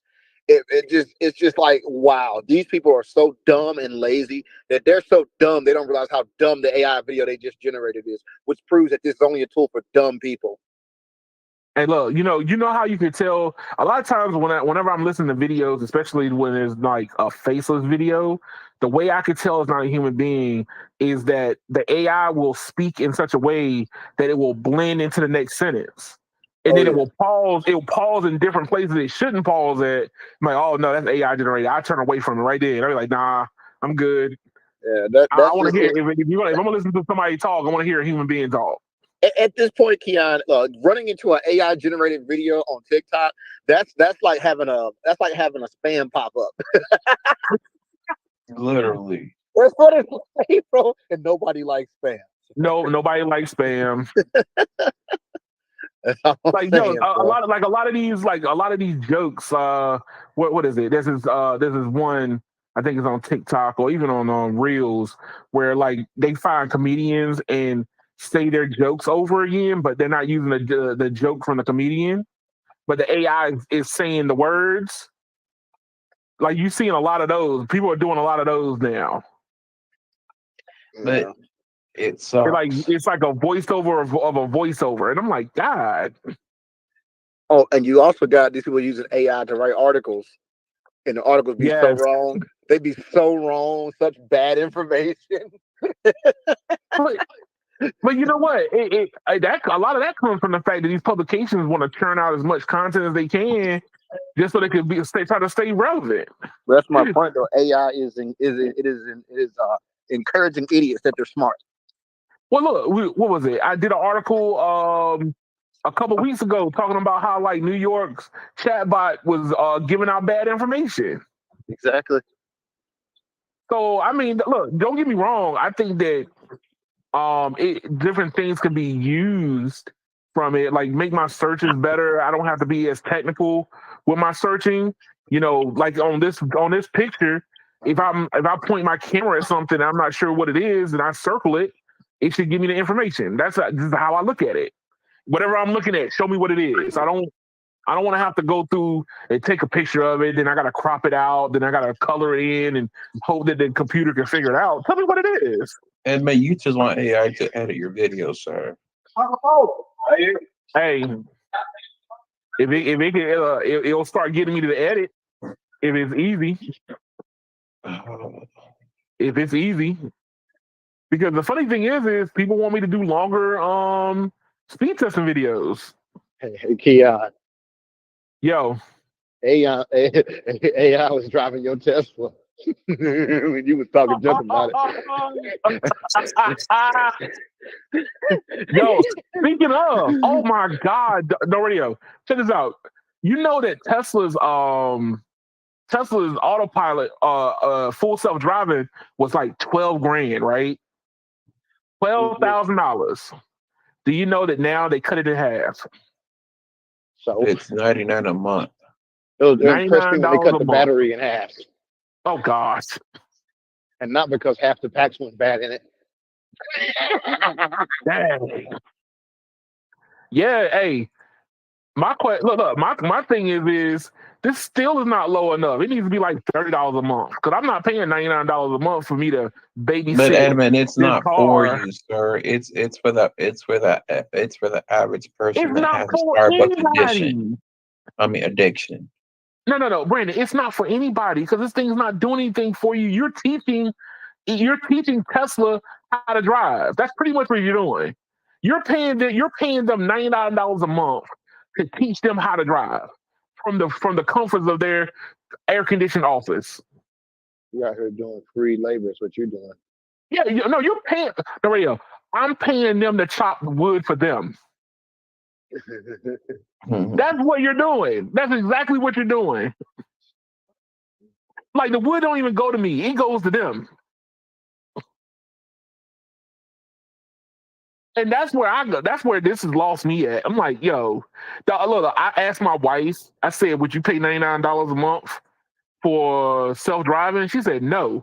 I said, what if they added in the auto summing feature where the car comes to you? She said, yes.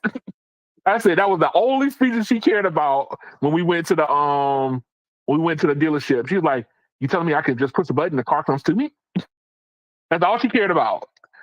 She don't care But about the the people car. trust it. people are putting too much trust into it. People are putting Same too much thing with trust in it. AI. Hey, look, here's the thing. I'm a component for trying new things, but I also try to be real. I try to scrutinize these new things too. Like, hey, look, I might sound all bubbly when it comes to AI, but I have a very, very bad feeling, like y'all just said, when you say that, hey, this stuff is going to be used for evil, not for good. You know, people are going to fake voices. Somebody's going to say, hey, that person said this. And there's going to be a debate on whether or not did they say it or not. It's going to be stupid. Well, I mean, look at it like this. I mean, Universal took its music off TikTok because people were literally downloading the videos and stealing the music, and then not only that, but also because of AI. I don't know if they took their music off because of AI. I think they took their music off because Well, and then also they want more royalties. royalties. Well, yeah, It's but always also about make the money. royalties. If AI can make Universal more money, they would have been like they would have put a boatload of But that's AI not just the on their point. But doorstep. what about the artist? But hey, nobody care. Look, people care about being entertained. Nobody's worried about the artists, because if they were worried about the artists, they wouldn't bootleg. Oh, Hey, that's just it is what it is. If you cared about the artist, you wouldn't bootleg. You would make sure that artist gets their your money. Matter of fact, you would support them separate of the entity you heard them from. You will be like, hey, look, man, I give you $10 directly, just like their own personal Patreon. That's kind of how I look at it. But hey, look, the Tesla, like Tesla's autopilot, full self driving, this thing's gonna kill somebody, or they're gonna get them into a crash. I mean, we've had crashes here in Houston a lot. Some have even caught. I mean, some of them have even caught on fire and caused deaths. Oh, you know what? Here's the thing. The way that they have it set up right now is you have to make sure you're paying attention. And as soon as you look away, the car wants to shut off the autopilot. It just wants to turn it off. But I mean, To me, like it does not look smart. well, there's an inherent problem with it. So it's how can I say this? It uses crowdsourced data from the map that they have to try to figure out how to drive on the road, but then it also is nearsighted. So it see things way later than you wanted to see. Like all of a sudden, when a light turns yellow, it doesn't matter where for a human being, if the light turns yellow and you're like 300 feet from the light traveling at 50 miles an hour, you're not gonna slam on brakes. You're gonna go through the light. You know what I mean? The reason why is because somebody else thinks you're gonna go through that light too, and if you slam on brakes, they're gonna run into the back of you. You see what I'm saying? Mm-hmm. But this computer, the full self-drive, the FSD computer, literally will see a yellow light no matter where it's at. If it sees it, it tries to stop on brakes right there. So that means that somebody's gonna rear end me if I don't pay attention.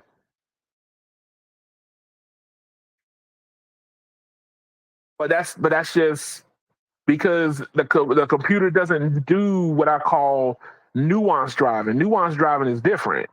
Like literally, sometimes you run a red light to prevent yourself from getting into an accident.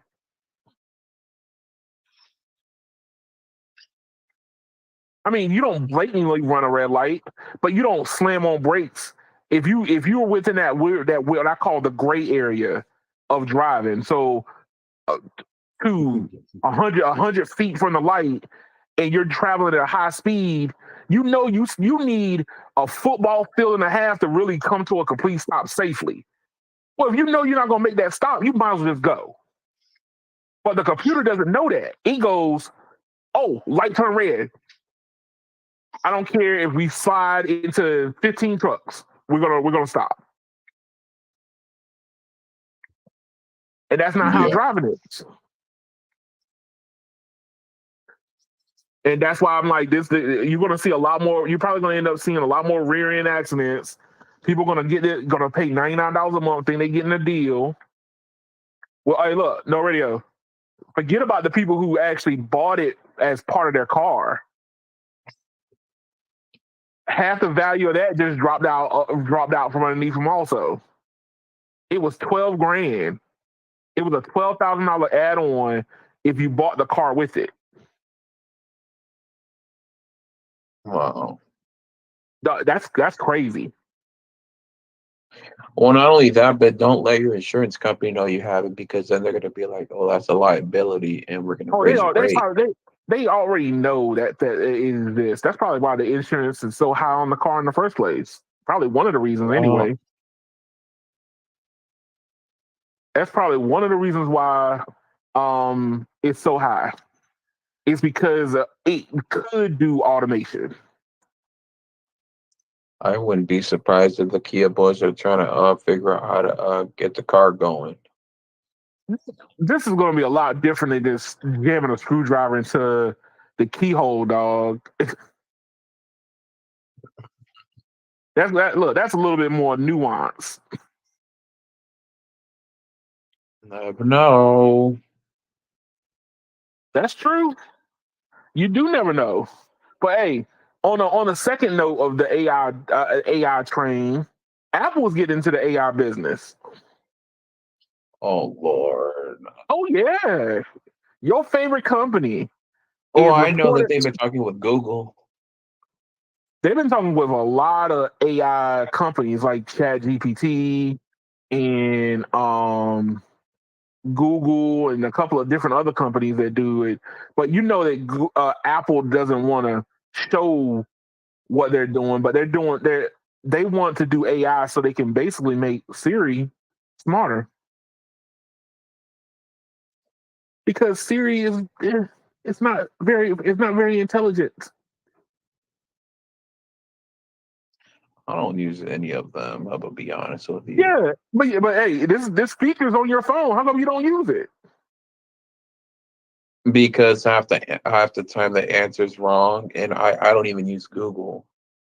But here's the thing: the reason why it's wrong is because your phone and all the rest of the iPhones don't talk back to the mothership. No, It's but trying to figure out how to do it. even then, like I have another Android phone, and I don't even use Google on that either. And I think my TVs have Google on it. I don't use it either. Oh, how can I say it? If you like, for me, I'm always checking the time. I'm always checking, like, what's the Like, temperature okay, maybe simple outside. answers like what's the weather, what's the temperature, what's my day gonna be like, or something like that. Yeah, that's all. That's all I might use it for. But everything else, I'm not gonna use it. Hey, look, I don't do a lot of complex stuff. I wish if I had like a connected home where, like, let's say my lights were connected and my TV, like I could say, okay, and then the G word and my TV will turn off. Especially like when I'm, getting ready for work and I don't want to have to go fumble to find the remote. I could turn my TV off remotely, which is a good thing. No radio is bad. But I'm just saying, finally, can we honestly say that finally maybe, the S word on Apple can finally get a little bit smarter? I don't care for her. But you don't care for it because it wasn't useful in the first place. If it was But useful, y'all and people would most use it people more. do not. But even then, most people don't use their phones for that stuff. Even the ones Um, that have Android. I beg to differ, sir. Oh, I beg to differ. You know who uses I it? People who use their voice assistants are terrible at spelling and reading. Everybody else yeah. doesn't use it. That's I'm just the truth. terrible. I'm terrible at spelling. And you I know can what read. you know what's sad? Them people are still inefficient because I have watched somebody have to tell the phone an address like 25 times before they got it in. So they Yeah. didn't even really. They're still inefficient. Hey, I could have done typed it in 15 times already. hey, look, I'm bad. You I'm could have got it in That's afraid the to one. say it. only I'm thing bad. they I've always been bad at spelling, but I'm But the good pro- at reading. but here's the problem though, right? Comprehension is not a problem for me. Spelling was an issue for me. But the problem is this, Keon. When someone gives you a handicap like that to help you, you never get good at it, and that is the That's problem. true. So That's think true. about a small child who grows up in the world where they can always talk to the phone. They never get efficient at those basic skills. It actually handicaps the human worse. And there goes your Mm. problem. There's your sign. Well, hey, look, I was just kind of excited to finally see, Apple's S word finally Well, get a little bit smarter. Probably, Keon, yeah, you know how people in prison be doing amazing stuff? They figure out how to make the most amazing contraptions. yeah. But when they were in the regular world, they couldn't operate their brain enough to do basic stuff, which is why they That's true. turned to criminality. It just proves that whenever you're in a situation where you have to do better, you do get better. You do get better, And that's the problem. and That's I why I totally agree with laugh you. my tail off when somebody says a prisoner can make you a nuclear warhead with nothing but toothpicks and toothpaste, but he can't make good decisions in the free world. It's like the truth, though, right? Like, think It about is it, bro. true. That's my point, man. It This is is true. why all this AI stuff isn't good. This is why AI is going to have people so dumb that in the event that it crashes, we will literally be living in idiocracy, like the movie. You know what? I've always said that if all of a sudden, let's say that we had the zombie apocalypse, there's going to be a lot of people dying on the first day Yeah, and they're going because to be all the ones talking to their voice assistant. well, hey, no, here's the thing: a lot of people don't use all their voice assistant on Apple. Well, I'm I hear saying a a lot lot. of I people hear a don't use lot it more. on both.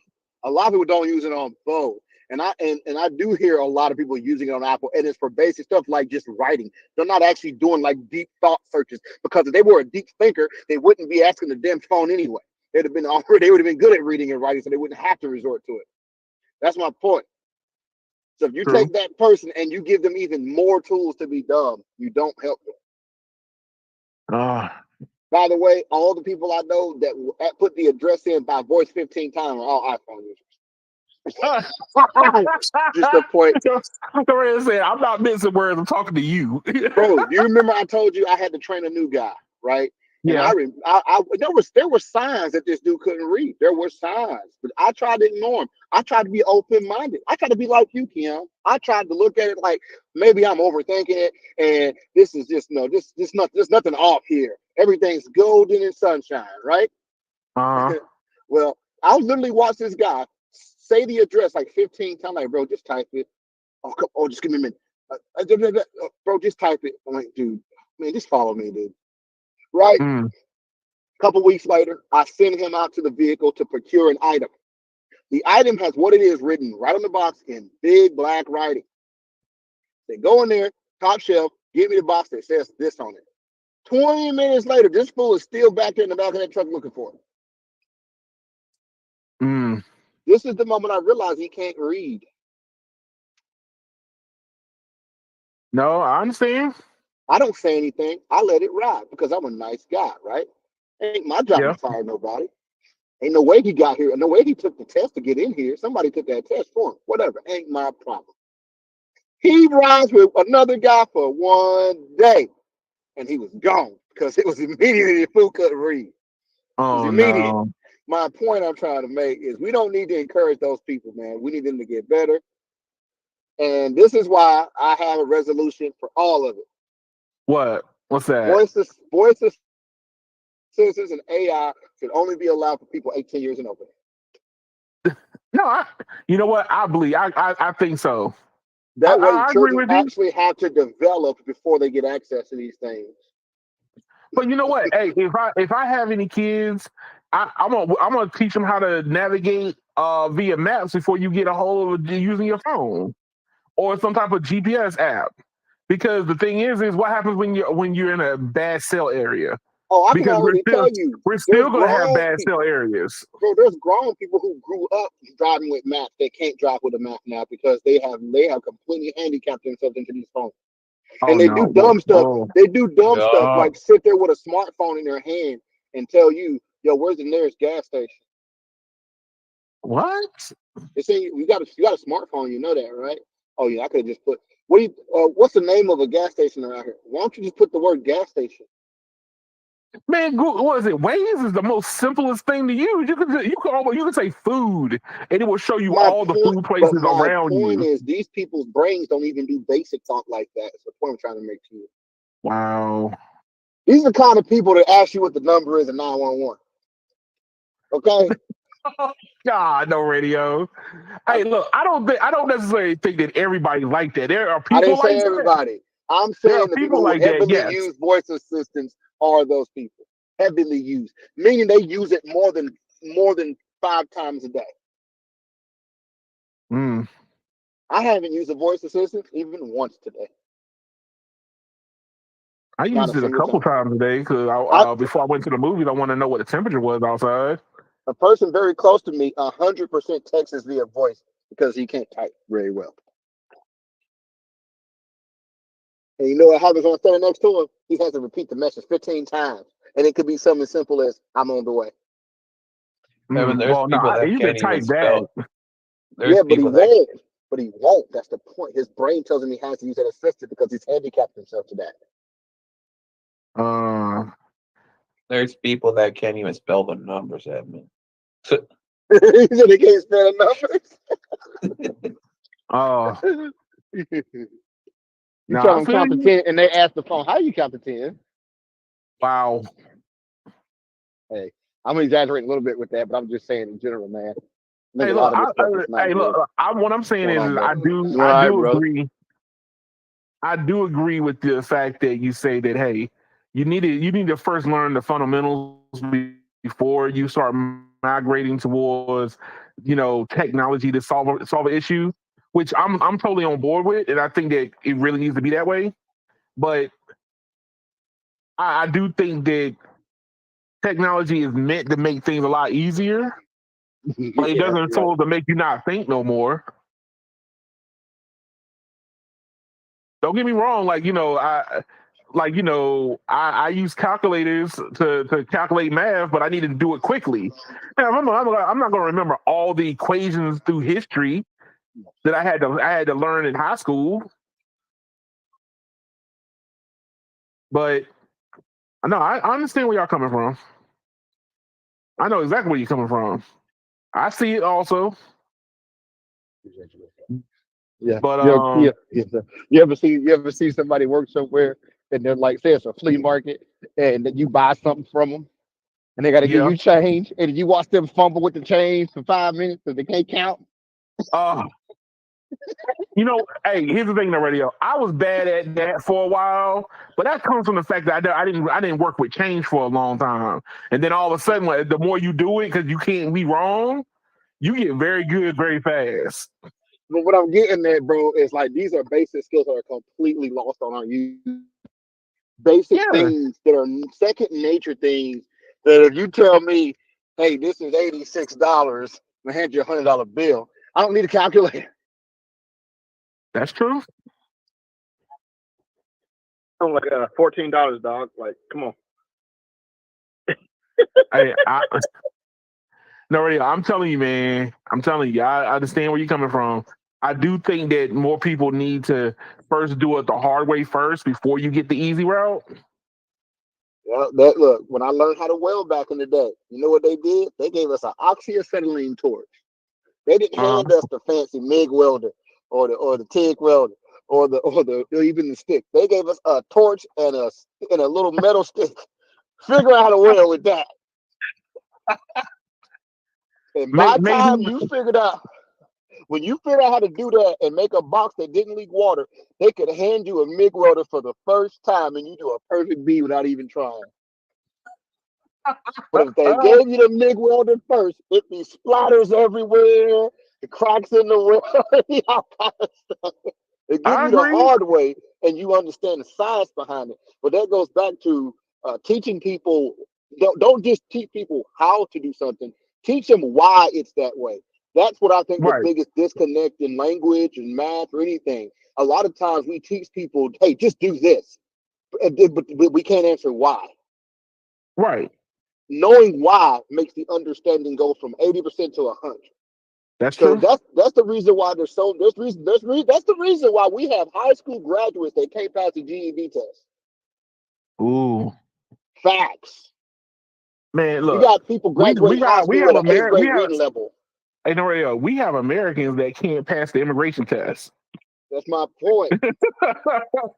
I mean, half the stuff about America is lies anyway. So I mean, the test is still wrong Hey, when it's right. But I'm just saying, I'm at joking. least I'm if you were joking. taught the lies, you still don't retain it. But that's my point, though. We're in a world of memorize, not learn. Hey, look, if you wanted to teach somebody how to work on cars, you don't give them the new air drill to go do everything. You give them the wrench and go have at thee.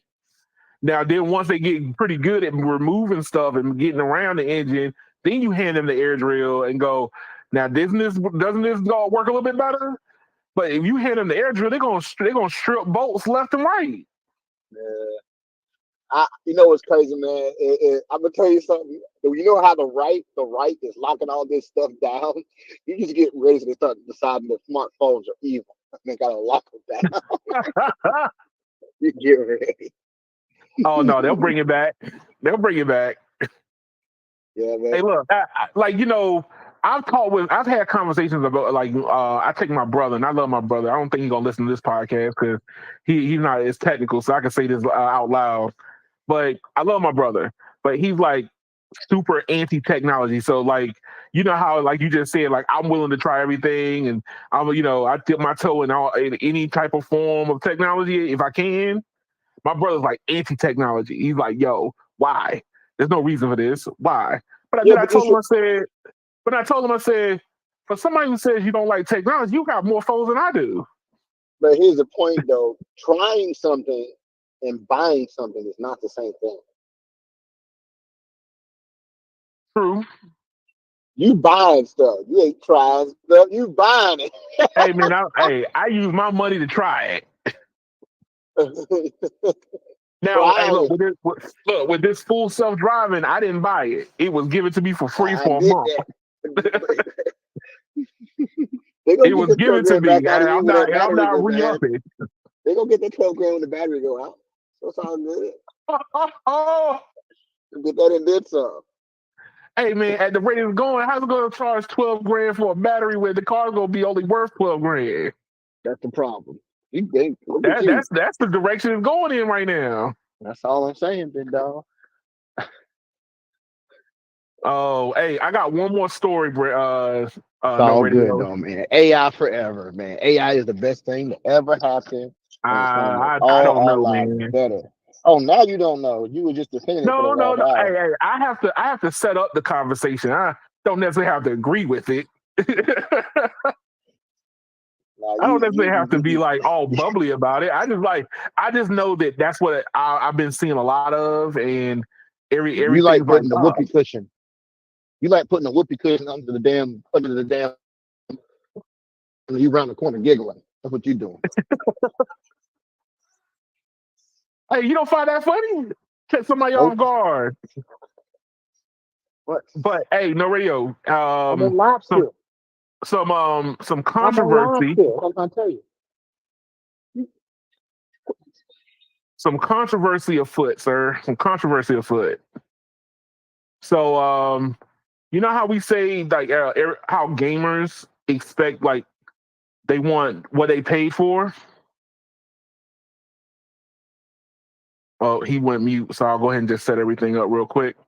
So, Ubisoft is in a little bit of hot trouble because they deleted a game out of people's libraries that they paid for. So here, Ubisoft is deleting The Crew, which is a game from 10 years ago from players' libraries, reminding us that we don't own anything. So the ultimate controversy when it comes to us buying video games in a digital world. So if you're the type of person who play games, I play video games. Do you truly own the software? No, not really. I mean, before you had hard disks with the software on it. Full blown games used to be on Laserdisc, CDs, DVDs, Blu-ray. But now the way that games have been set up as games pretty much just preload the certificate that says that you bought it, but everything is playing online. And this is another case where Ubisoft made a game which was strictly online playable, and now because they don't want to support it no more, they delete it from people's libraries, and people are really getting upset. This is My why thing is game streaming. This is why game streaming is not sustainable in the long run. but here's the thing, no radio. Does Ubisoft supposed to support this game into perpetuity, into infinity No, and but beyond? just remember the customer base will always be the decider of that, and the base is not happy, which means the base will rebel.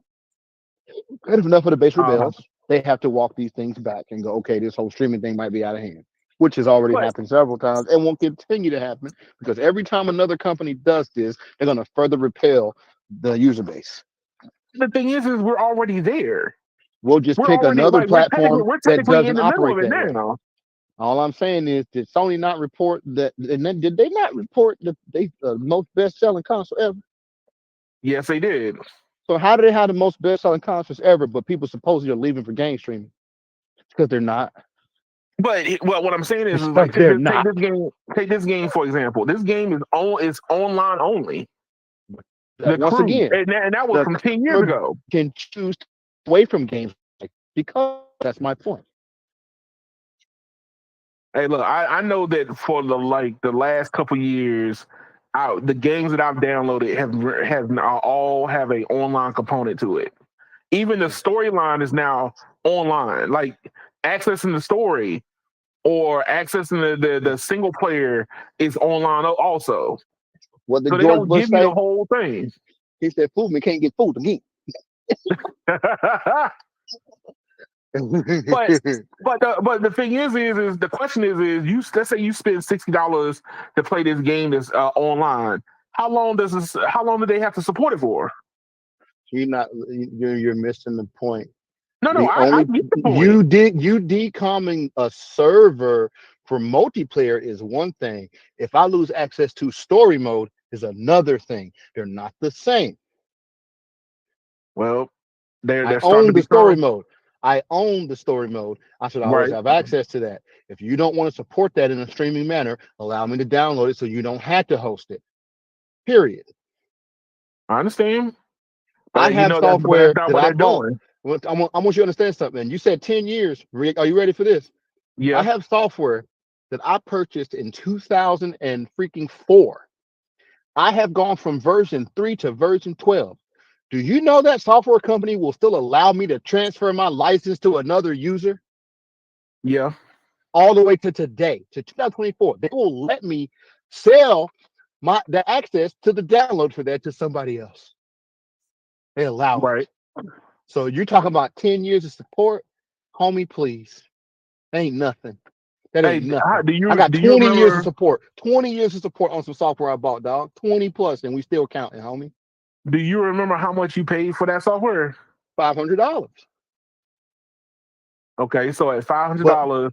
But the iterative uploads, the iterative upgrades for each version of it have been anywhere from free to $50 each upgrade. Okay, so here's the thing. So if there was no upgrades, but I'm gonna tell you something though. There's another software company that did the opposite. They switched to the thing you're talking about, where you have to have a subscription. And guess what happened? Audience rebelled. That's my point. And so and people are like, I ain't paying for that, which is why people are still running a version from 15 years ago instead of upgrading to the new one. That's true. Because once they go to the new one, they can't keep using their software anymore. I look at Adobe moving to cloud-based everything as an open door for DaVinci Resolve to come in, because they do everything via on device. But guess what? They're not There's embracing the people, cloud. but there's people who have old versions of Adobe who are just not upgrading. That's They can true. still do everything. That's my point. The audience is rebelling. Remember? Do you not remember? I was at a music studio not long ago. This dude is still running Pro Tools 7 on a Power Mac G4. Yeah, I remember you telling me that. Not even a G5, a G4. Yeah. That old thing, and it runs like a charm. When you say, "Man, why don't you get that new Pro Tools?" Well, I want to do that for. So I have to pay a subscription, and I got to buy a new computer. I'm good. Yeah. This one I can still do. I can still do an orchestra on this daggone machine. Why would I upgrade and screw myself? It's a prime example I'm talking about. A lot of people just not upgrading because of these But here's the things. thing, but we know that Apple's not supporting that G4. Doesn't matter. The Pro Tools 7 runs just fine. Right. But what I'm saying He can still run 132 channels of audio with plugins and no problems. There's no benefit to the new computer. That's my point. The software was so well optimized all the way back then that it can run that crappy CPU that's weaker than a damn that's weak. That computer is weaker than a 821 processor.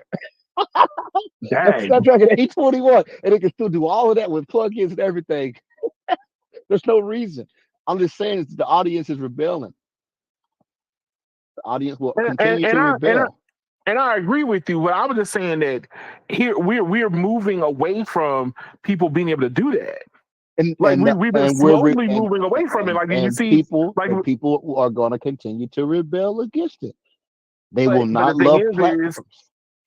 Do you remember why people used to talk junk about Androids not getting updates? Yeah, I remember. It's the same argument you're making right now. So then what happened? Okay, now we're due 5 years of updates now. Well, now they're talking about 10. That's my point. They're not going away from that. They're having to run back because it's causing them to lose user base.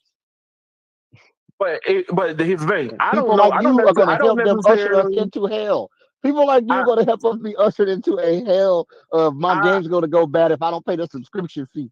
I can't even play the story mode.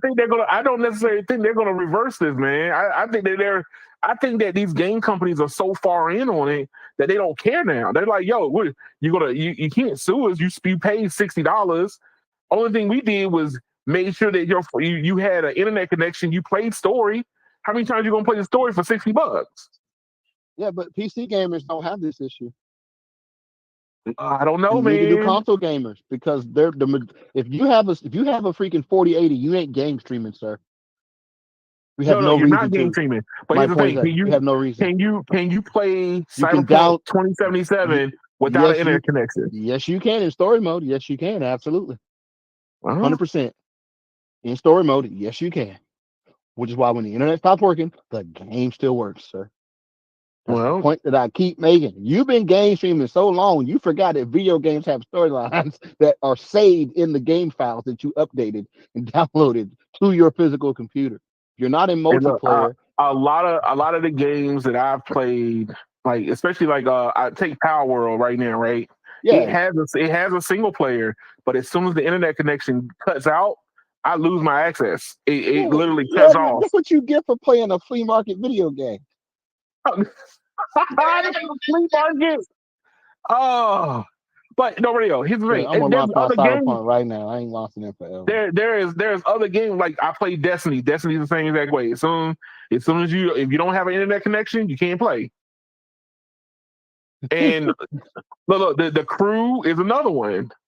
I mean, it's in your library. It was in your library from Ubisoft, but then as soon as they killed the game, they pulled the license. Now here's the thing: Ubisoft did say that they refunded people money for it. If you refund my money, then we can work with that. But they shut down the servers. Give me my money back. I don't care. At least that means I played the game for free. Do you think you deserve the money? Do you think you deserve your money back after 10 years of playing? Don't tell me then you know what? Stop telling me I'm buying a game. I'm not buying it. Don't sell me something, and if I sell you a car and you pay full price for that car, And because I don't want to make alternators for it no more, you got to give it back to me without me giving you no money. That's true. You are just talking. Weren't you just talking to a lady who bought a freaking Honda or something, and they had to give her money? Yeah. Oh, they paid her to stay in the lease. Remember, yeah, they paid her Her to to keep the keep the car. lease. It's her Yeah. point. My But, but, point exactly, because but this here's the thing: doesn't she was look good having in so many court. If I issues. sell you something that look, it has to be called a consumable then, sir. Like a cheeseburger. You eat a cheeseburger, it don't you can't keep eating that same burger forever. Okay. That's true. If your game is consumable, then don't tell me you're selling me a game. Just charge me for access to it, and that should not be $60. Because if you're gonna, for example, say you bring out a game, right? And even the story mode is I can only launch the story mode with the internet connection. Say it's 5 years. Well, what is $60 divided by 5 years? That's what you should charge me then, if that's gonna be your moniker. You should But charge me. You should be able to separate. Say, hey, we're gonna give this 5 years of support, and only charge me for each year at a time. Don't charge me for the whole 5. that's true. If that's a game they want to play. But you know what? I mean, I've always thought that okay, $12 a year. how long should how I will pay $12 a year for a game that's gonna vanish in 5 years. I will.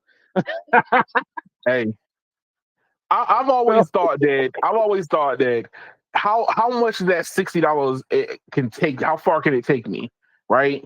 And if it's 5 years, like $60 for 5 years, and you're doing minor updates, fine. But if you're doing full blown DLCs, I have invested hundreds and hundreds of dollars into this. Exactly. This thing better be on for a while. See, the problem is these gaming companies, they see what TV streaming is doing, and they want to copy it. But that's not okay because it's a different type of product. Right. So, for example, if I only buy season 1, you shouldn't be able to take my season 1 away. If I bought it, not Right. rented it, not it's available to stream this week. I bought season 1, right? I get it if you make season 2 and 3 and you want me to pay extra to get access. That's different. But don't tell me I gotta pay for seasons 2, 3, and 4 now, even though it don't exist yet. That's understood. You can sure only charge me for the part of the game you've made already. But here's the thing, though, Radio. We're We gonna all make know new levels in 3 years, so we want money now. Because if you had Netflix, then you had to pay for them to make other seasons. Well, no, that's why we call it DLC. Then you have to pay for it. It's no different. And look, you remember that? You remember that transition that we went through, going from like Blu-ray to streaming, right? But then like they called this thing called you really ultra just said violent. that. You really just Yes. said that. It was like DVD nobody and, bought and nobody Blu-ray. bought Blu-rays. Nobody bought Blu-rays. So I did. let's stop. When you I crazy, did. there you go again with that adoption shit. That's what your problem is.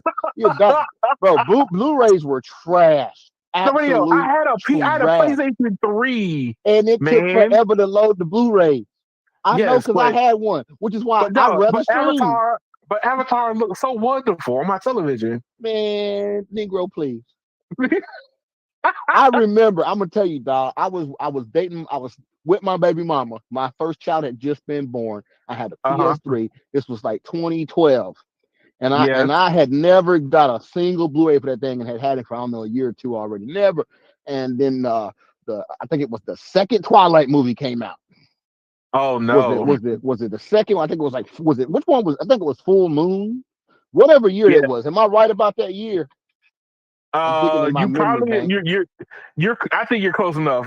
We don't have to go in that great detail. But either way, I remember she wanted to see that movie so bad. So I said, "I'm gonna get the Blu-ray out of the red box because I got that HD TV and I got the PS3. We gonna watch this thing in HD on Blu-ray." I mean, I swear to God, I waited for that thing to load about 10 minutes. Did you? Did you have the old PS3, the big old, house one that was with all the curved edges? Or you had the newer one? No, I had the slim one.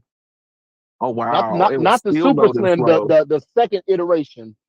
Oh where wow! They removed that thing was so slow. I never used another Blu-ray after that. It was ridiculous how long it took them just to play the movie, bro.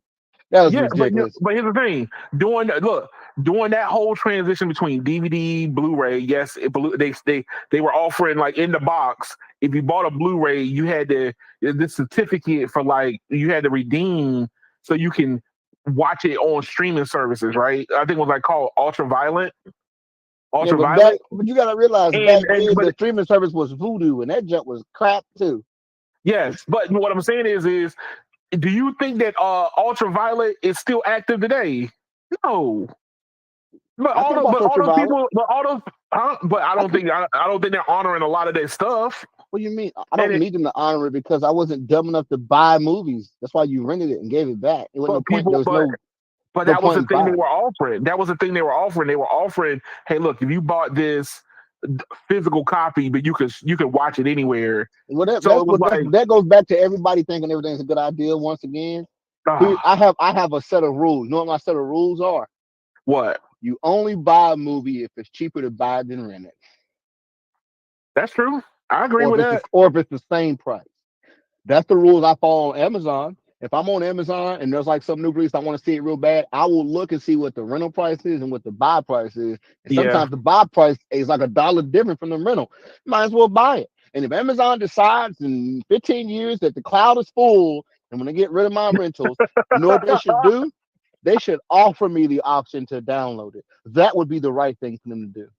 that's true. I probably won't do it, but they should offer it. Is the point I'm trying to make. I.e., So, if them companies didn't want to provide you with support forever on their service for that movie, you should have had the option to download it.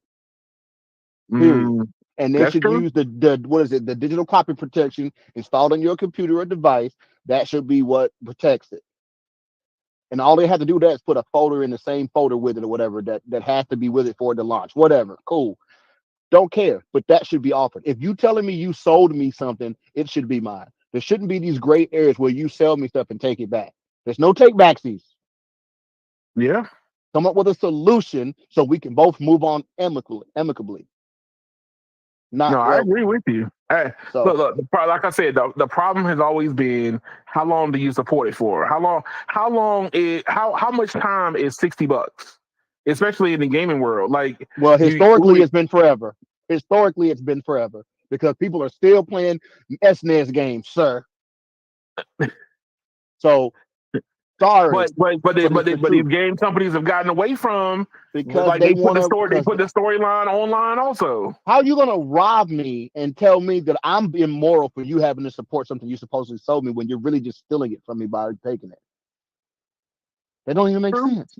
That is robbery, sir. Well, I think that like when you say hey you've been supporting it for 10 years, I think you got your $60 worth.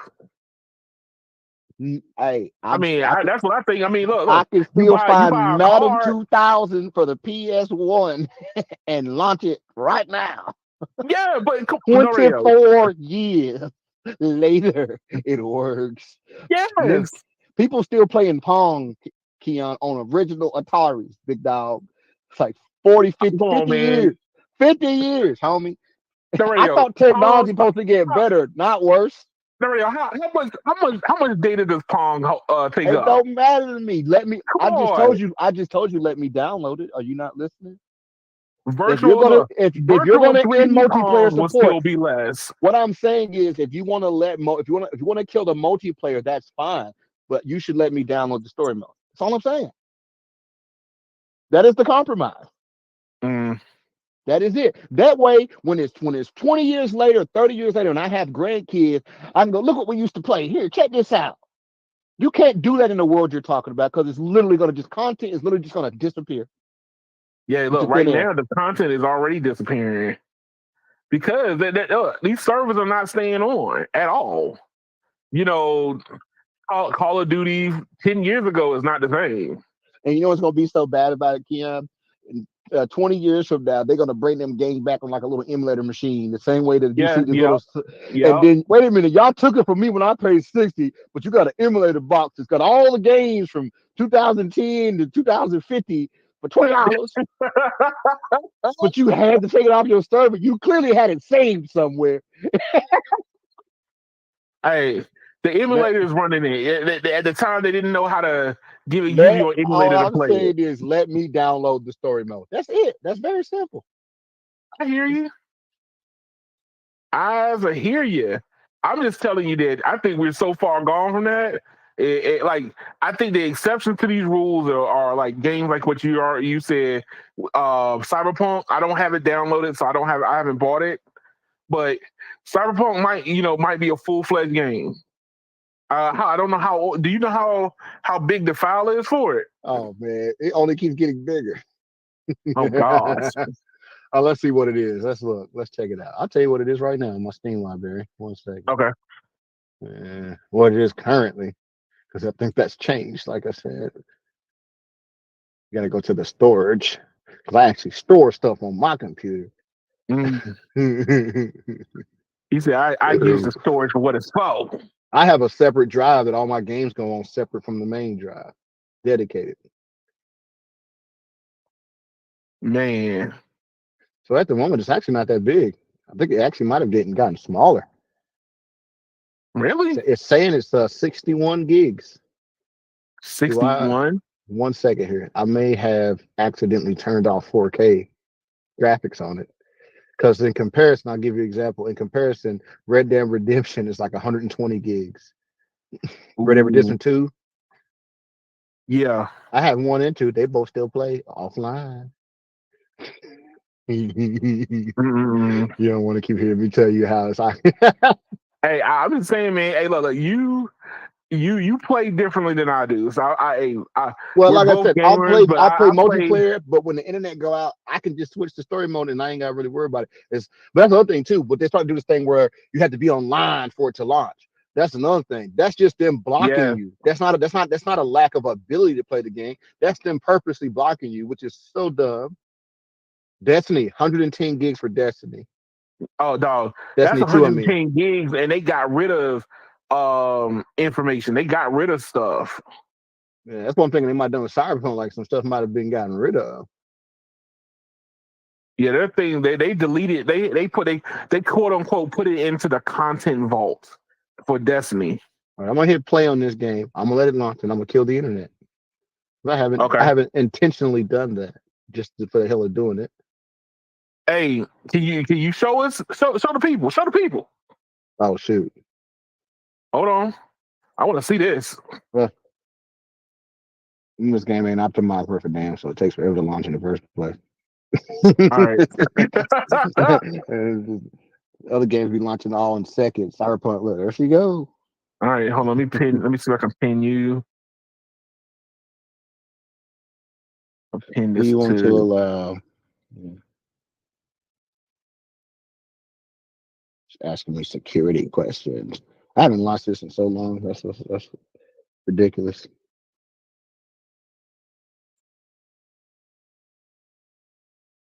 I want to see what happens. I'm gonna dust this thing off. Dang.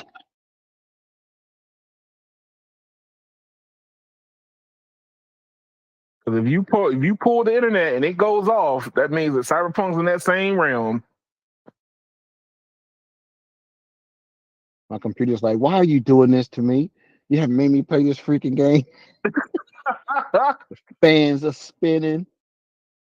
My little laptop is working hard. It's ramping up. Oh, I need to hit the space bar. I'm looking at the phone screen. I can't see my whole screen here. All righty. Good old Cyberpunk. All right, Cyberpunk's loaded. All right. Internet is literally unplugging the Ethernet cable. All right. Wi-Fi's off? Yep. Yeah, I don't use Wi-Fi. I'm just computer. Okay. Yeah. It's still working, Keon. I'm over here using the keyboard. I usually use the Xbox controller. She looks like she's playing to me, sir. Hasn't even given me look, it didn't even alert me that the internet died. See what I'm saying? It's because story mode doesn't care. Look. I'm over here using the keyboard and mouse with one hand. I got a thumb on the mouse and a hand on the keyboard. But yeah, game's working, dog. That's all I'm saying, bro. Did not die. I see. So You don't got a lot of Let's exit out of NPCs it. running around. Look, you see that? I see it. No internet, sir. So, story mode still works. No internet. That's all I'm saying. Well, okay. Local GPU, no cloud gaming. He moving so slow because of this keyboard crap. What's up, big homie? Yeah, don't kill the man behind the counter. Just saying, man. Still works, Kia. So I don't know what to tell you, big dog. If my internet just happened to go out and I was playing multiplayer, instead of my game being over, I just switch to story mode while I wait for the internet to come back. Prime example. That's true. Done it many times whenever in the old days, bro. I remember playing Modern Warfare on the freaking PS4. No, sorry, PS3. And on a DSL connection that constantly went out. And so we'd be playing multiplayer with my homeboy across town. He only had like 3 meg DSL, and we had like 10. And we used to love playing Waves. Yeah. If you remember Waves. And the internet would go out all the time. Vaguely. We just switched to story mode for a while. You don't remember Waves where you would just be like stuck in a spot? It's a lot like the zombie kind of stuff is now. But you'd be stuck in a spot and there's just everybody's coming after you. Just in the juggernauts and everything. Oh yeah. On what was Modern it? On Call of Warfare Duty? 3 on PS3. Way back. Oh yeah, I did that. I did it a couple times. Me and my homeboy used to play that in multiplayer. And when the internet would start cutting up, I just switched to story mode and pass some time. Try again later. But in a world where my gaming literally stops because the internet's out, that no longer exists as an option. The game But here's the is thing. just What over. about Grand Theft Auto? The new whenever that decides to drop, that's gonna be online only. Who told you this? If there's a story, I'll be surprised. Sir, there is a story, and the way we know there's a story is the actors who are involved in it are saying there's a story. Yeah, but you can still have a story online. But you're gonna have many stories. The point is, I guarantee there will still be a story. I believe it, and it's only because of all the work supposedly being done. Because apparently they got Slink Johnson back in there. You know who Slink is? Vaguely, I remember. He was from the original. He was from the San Andreas. Oh, I think they got Snoop back in there too. But I believe there is a storyline. I hope there is. Because the online, once again, the online is cool, but I do like the story mode missions and stuff. I understand, but I'm just saying, man. They went hardcore online, especially in the later years of Grand Theft. But so what? That game was supported forever too. That's my point. It's on the same one for like 12 years. At the end of PS3 till now. If there's no story mode, cool. But I'm gonna tell you, I'm really out of the Grand Theft Auto. I'm not even into that game anymore. So wouldn't affect me, honestly. I didn't get into it. I didn't get into it because I was so far behind. Man, people were like, "Yo, won't you play Grand Theft?" And I'm like, "Yo, do you know how much grinding I got to do to catch up with y'all?" This was at a time when they were doing like bank heists. They introduced bank heists in it, and I was like, "Bruh, I would have to do so much grinding just to be halfway on par with y'all." Oh, there is something else we gotta do. Can you launch the game without internet? Okay, that's a good question. I'm pretty sure I can because I've launched other games from Steam without internet in the past. So this is what it tells you. It says, unable to sync. Warning, Steam was unable to sync your Cyberpunk 2077 saves with the cloud, but play anyway. Yeah. So the only consequence is you can't sync your save game data. Game still launches. Yep. Okay. So the game still launches without internet as well, sir. That's true. Still no internet, and it is launching the game. So as long as you have your Steam password, you can still launch your games even if you don't have internet connection. You know what? The thinking is for people who have like their Steam credentials on multiple devices. She'll launch and the game with no internet, right. so doesn't even have to call home to get on. So Well, this is a terribly optimized game. not terribly optimized. Like I said, it plays fine on this machine too. But Oh, no radio. Before we get ready to go, hey, I solved the problem of the handheld being underpowered. no, you didn't. You just did the same thing that they already did with laptops 10 years ago. I already saw that article. You just running in circles now, bro. You ain't got nothing new. External GPU, that ain't you gonna walk around with the GPU? Oh, you can't because you got to plug it into a wall. You see my point? You got to plug Hey, that in, big homie. I got What you the gonna do? Put a portal. jackery box? Put a jackery box on your back? Yes. Yeah, and now you're really not portable because you're carrying a desktop PC on your back, basically with the jackery box. Hey, look, you said it was underpowered. They said they saw It's still underpowered. they saw a night and day difference plugging it into a GPU. Well, that's every laptop known to man, sir. That's still not. You still can't take that on the go. That's the point I'm trying to make. Well, the question has always been, what is portable? What do you consider portable? Portable means sir? it does not require AC power to operate. Well, underneath The those external parameters, all I GPU gotta needs do it. is go direct DC. The first of all, the external GPU can't do that, sir. 'Cause it's not a DC device to begin with. Time, sir. It needs like 240 plus watts just to operate, sir. So good luck. Gotta find a workaround, man. That's all. I don't Gotta even find think a a regular workaround. jackery can even power it. Probably not. Probably not. You gotta get the big jackery. The big boy. Let's see. What is the? I would hope the regular jackery could do it. I don't remember what the power level is on them. All right. So the regular jackery is going to be the Explorer 240. Oh no. I'm gonna say the 240, even though there is a smaller one. Nope. A regular jackery can't even power my laptop, sir. Wow. Because it stops at 200 watts. My laptop pulls 240 with the GPU. 240.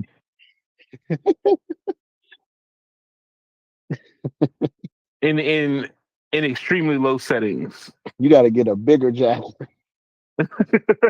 No, it's only 240. It's only 240 max. At a longer extension cord. Yeah, it's only 240 max, not in low settings. No, I just remember I was having a conversation. You was like, man, your handheld is underpowered. It's big, bulky, and underpowered. And when I stumbled across this, I was like, I got it now. Man. External GPUs. Yo, I can build a micro PC. I could build a micro PC with a GPU smaller than your Lenovo Legion.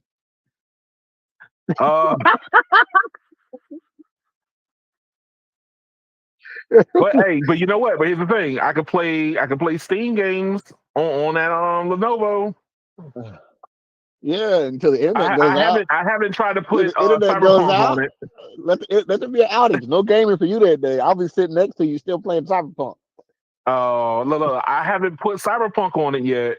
If we're both on the airplane, and the in-flight Wi-Fi is jacking up your Steam stream, I'm gonna be playing fine. Oh Lord! While I'm gonna put my laptop right on the fold-out tray and get my controller out, and I'm gonna be kicked back and video gaming. Man, hey, look, hey, portable game is the future, sir. Just remember that. Remember, it's the future. The future implies that it replaces existing, and it won't replace. It'll just be addition. That's not the future. Well, being additional and replacing is not the same thing, sir. Hey, look, we're not replacing then it's not the future. cars. We're just adding to the portfolio. Then you said the future. The future implies that it takes over. Hey, look, they still make maps. They still make physical maps. Man, ain't nobody bought a map since 2002. You couldn't give a nigga a map at a damn gas station. But they These niggas think still you say, crazy. hey, Free gas stations maps still for sell a 'em. damn map. That's more paper, and ain't nobody buying them. You can't give them away. But I'm just saying, until I get the article saying that no more maps are going to be made, I still think that they can still coexist because somebody's making them somewhere. That's like encyclopedias. When's the last time you went to somebody's house and they had a shelf of encyclopedias? Hey, Like when we was kids. encyclopedias stopped being made when the internet came out, bro. Back in the day, people had encyclopedias. Everybody had a set because them door-to-door salesmen was so. Yep. I know we had a set. Hey, you can't find an encyclopedia salesman no more. What was it? It was like So 10 look, they're not thing even or putting that something. on their resume. Oh my god, that's like What trying did to you sell do somebody before? a I CD sold rack. paper. That's like trying to sell somebody a CD rack. Oh wow. I saw a picture the other day. They was like reused CD rack, and they were using it to hold oodle noodle packets.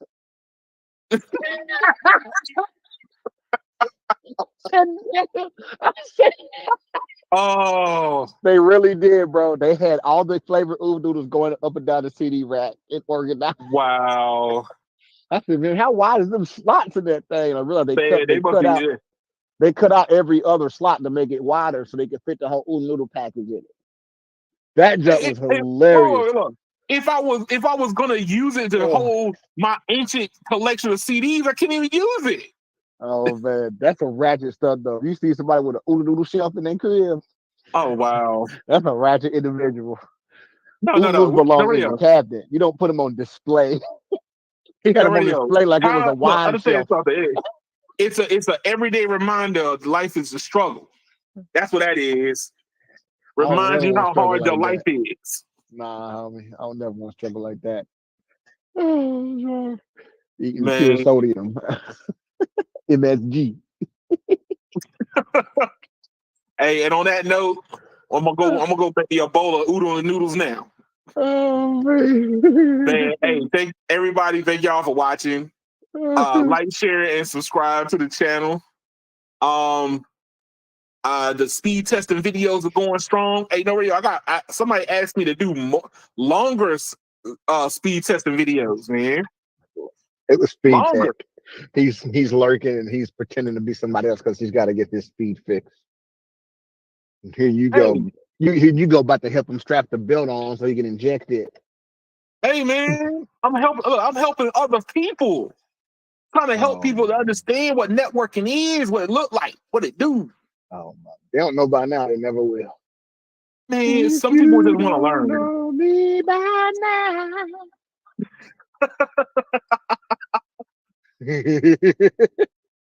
Man, everybody, thank y'all for watching.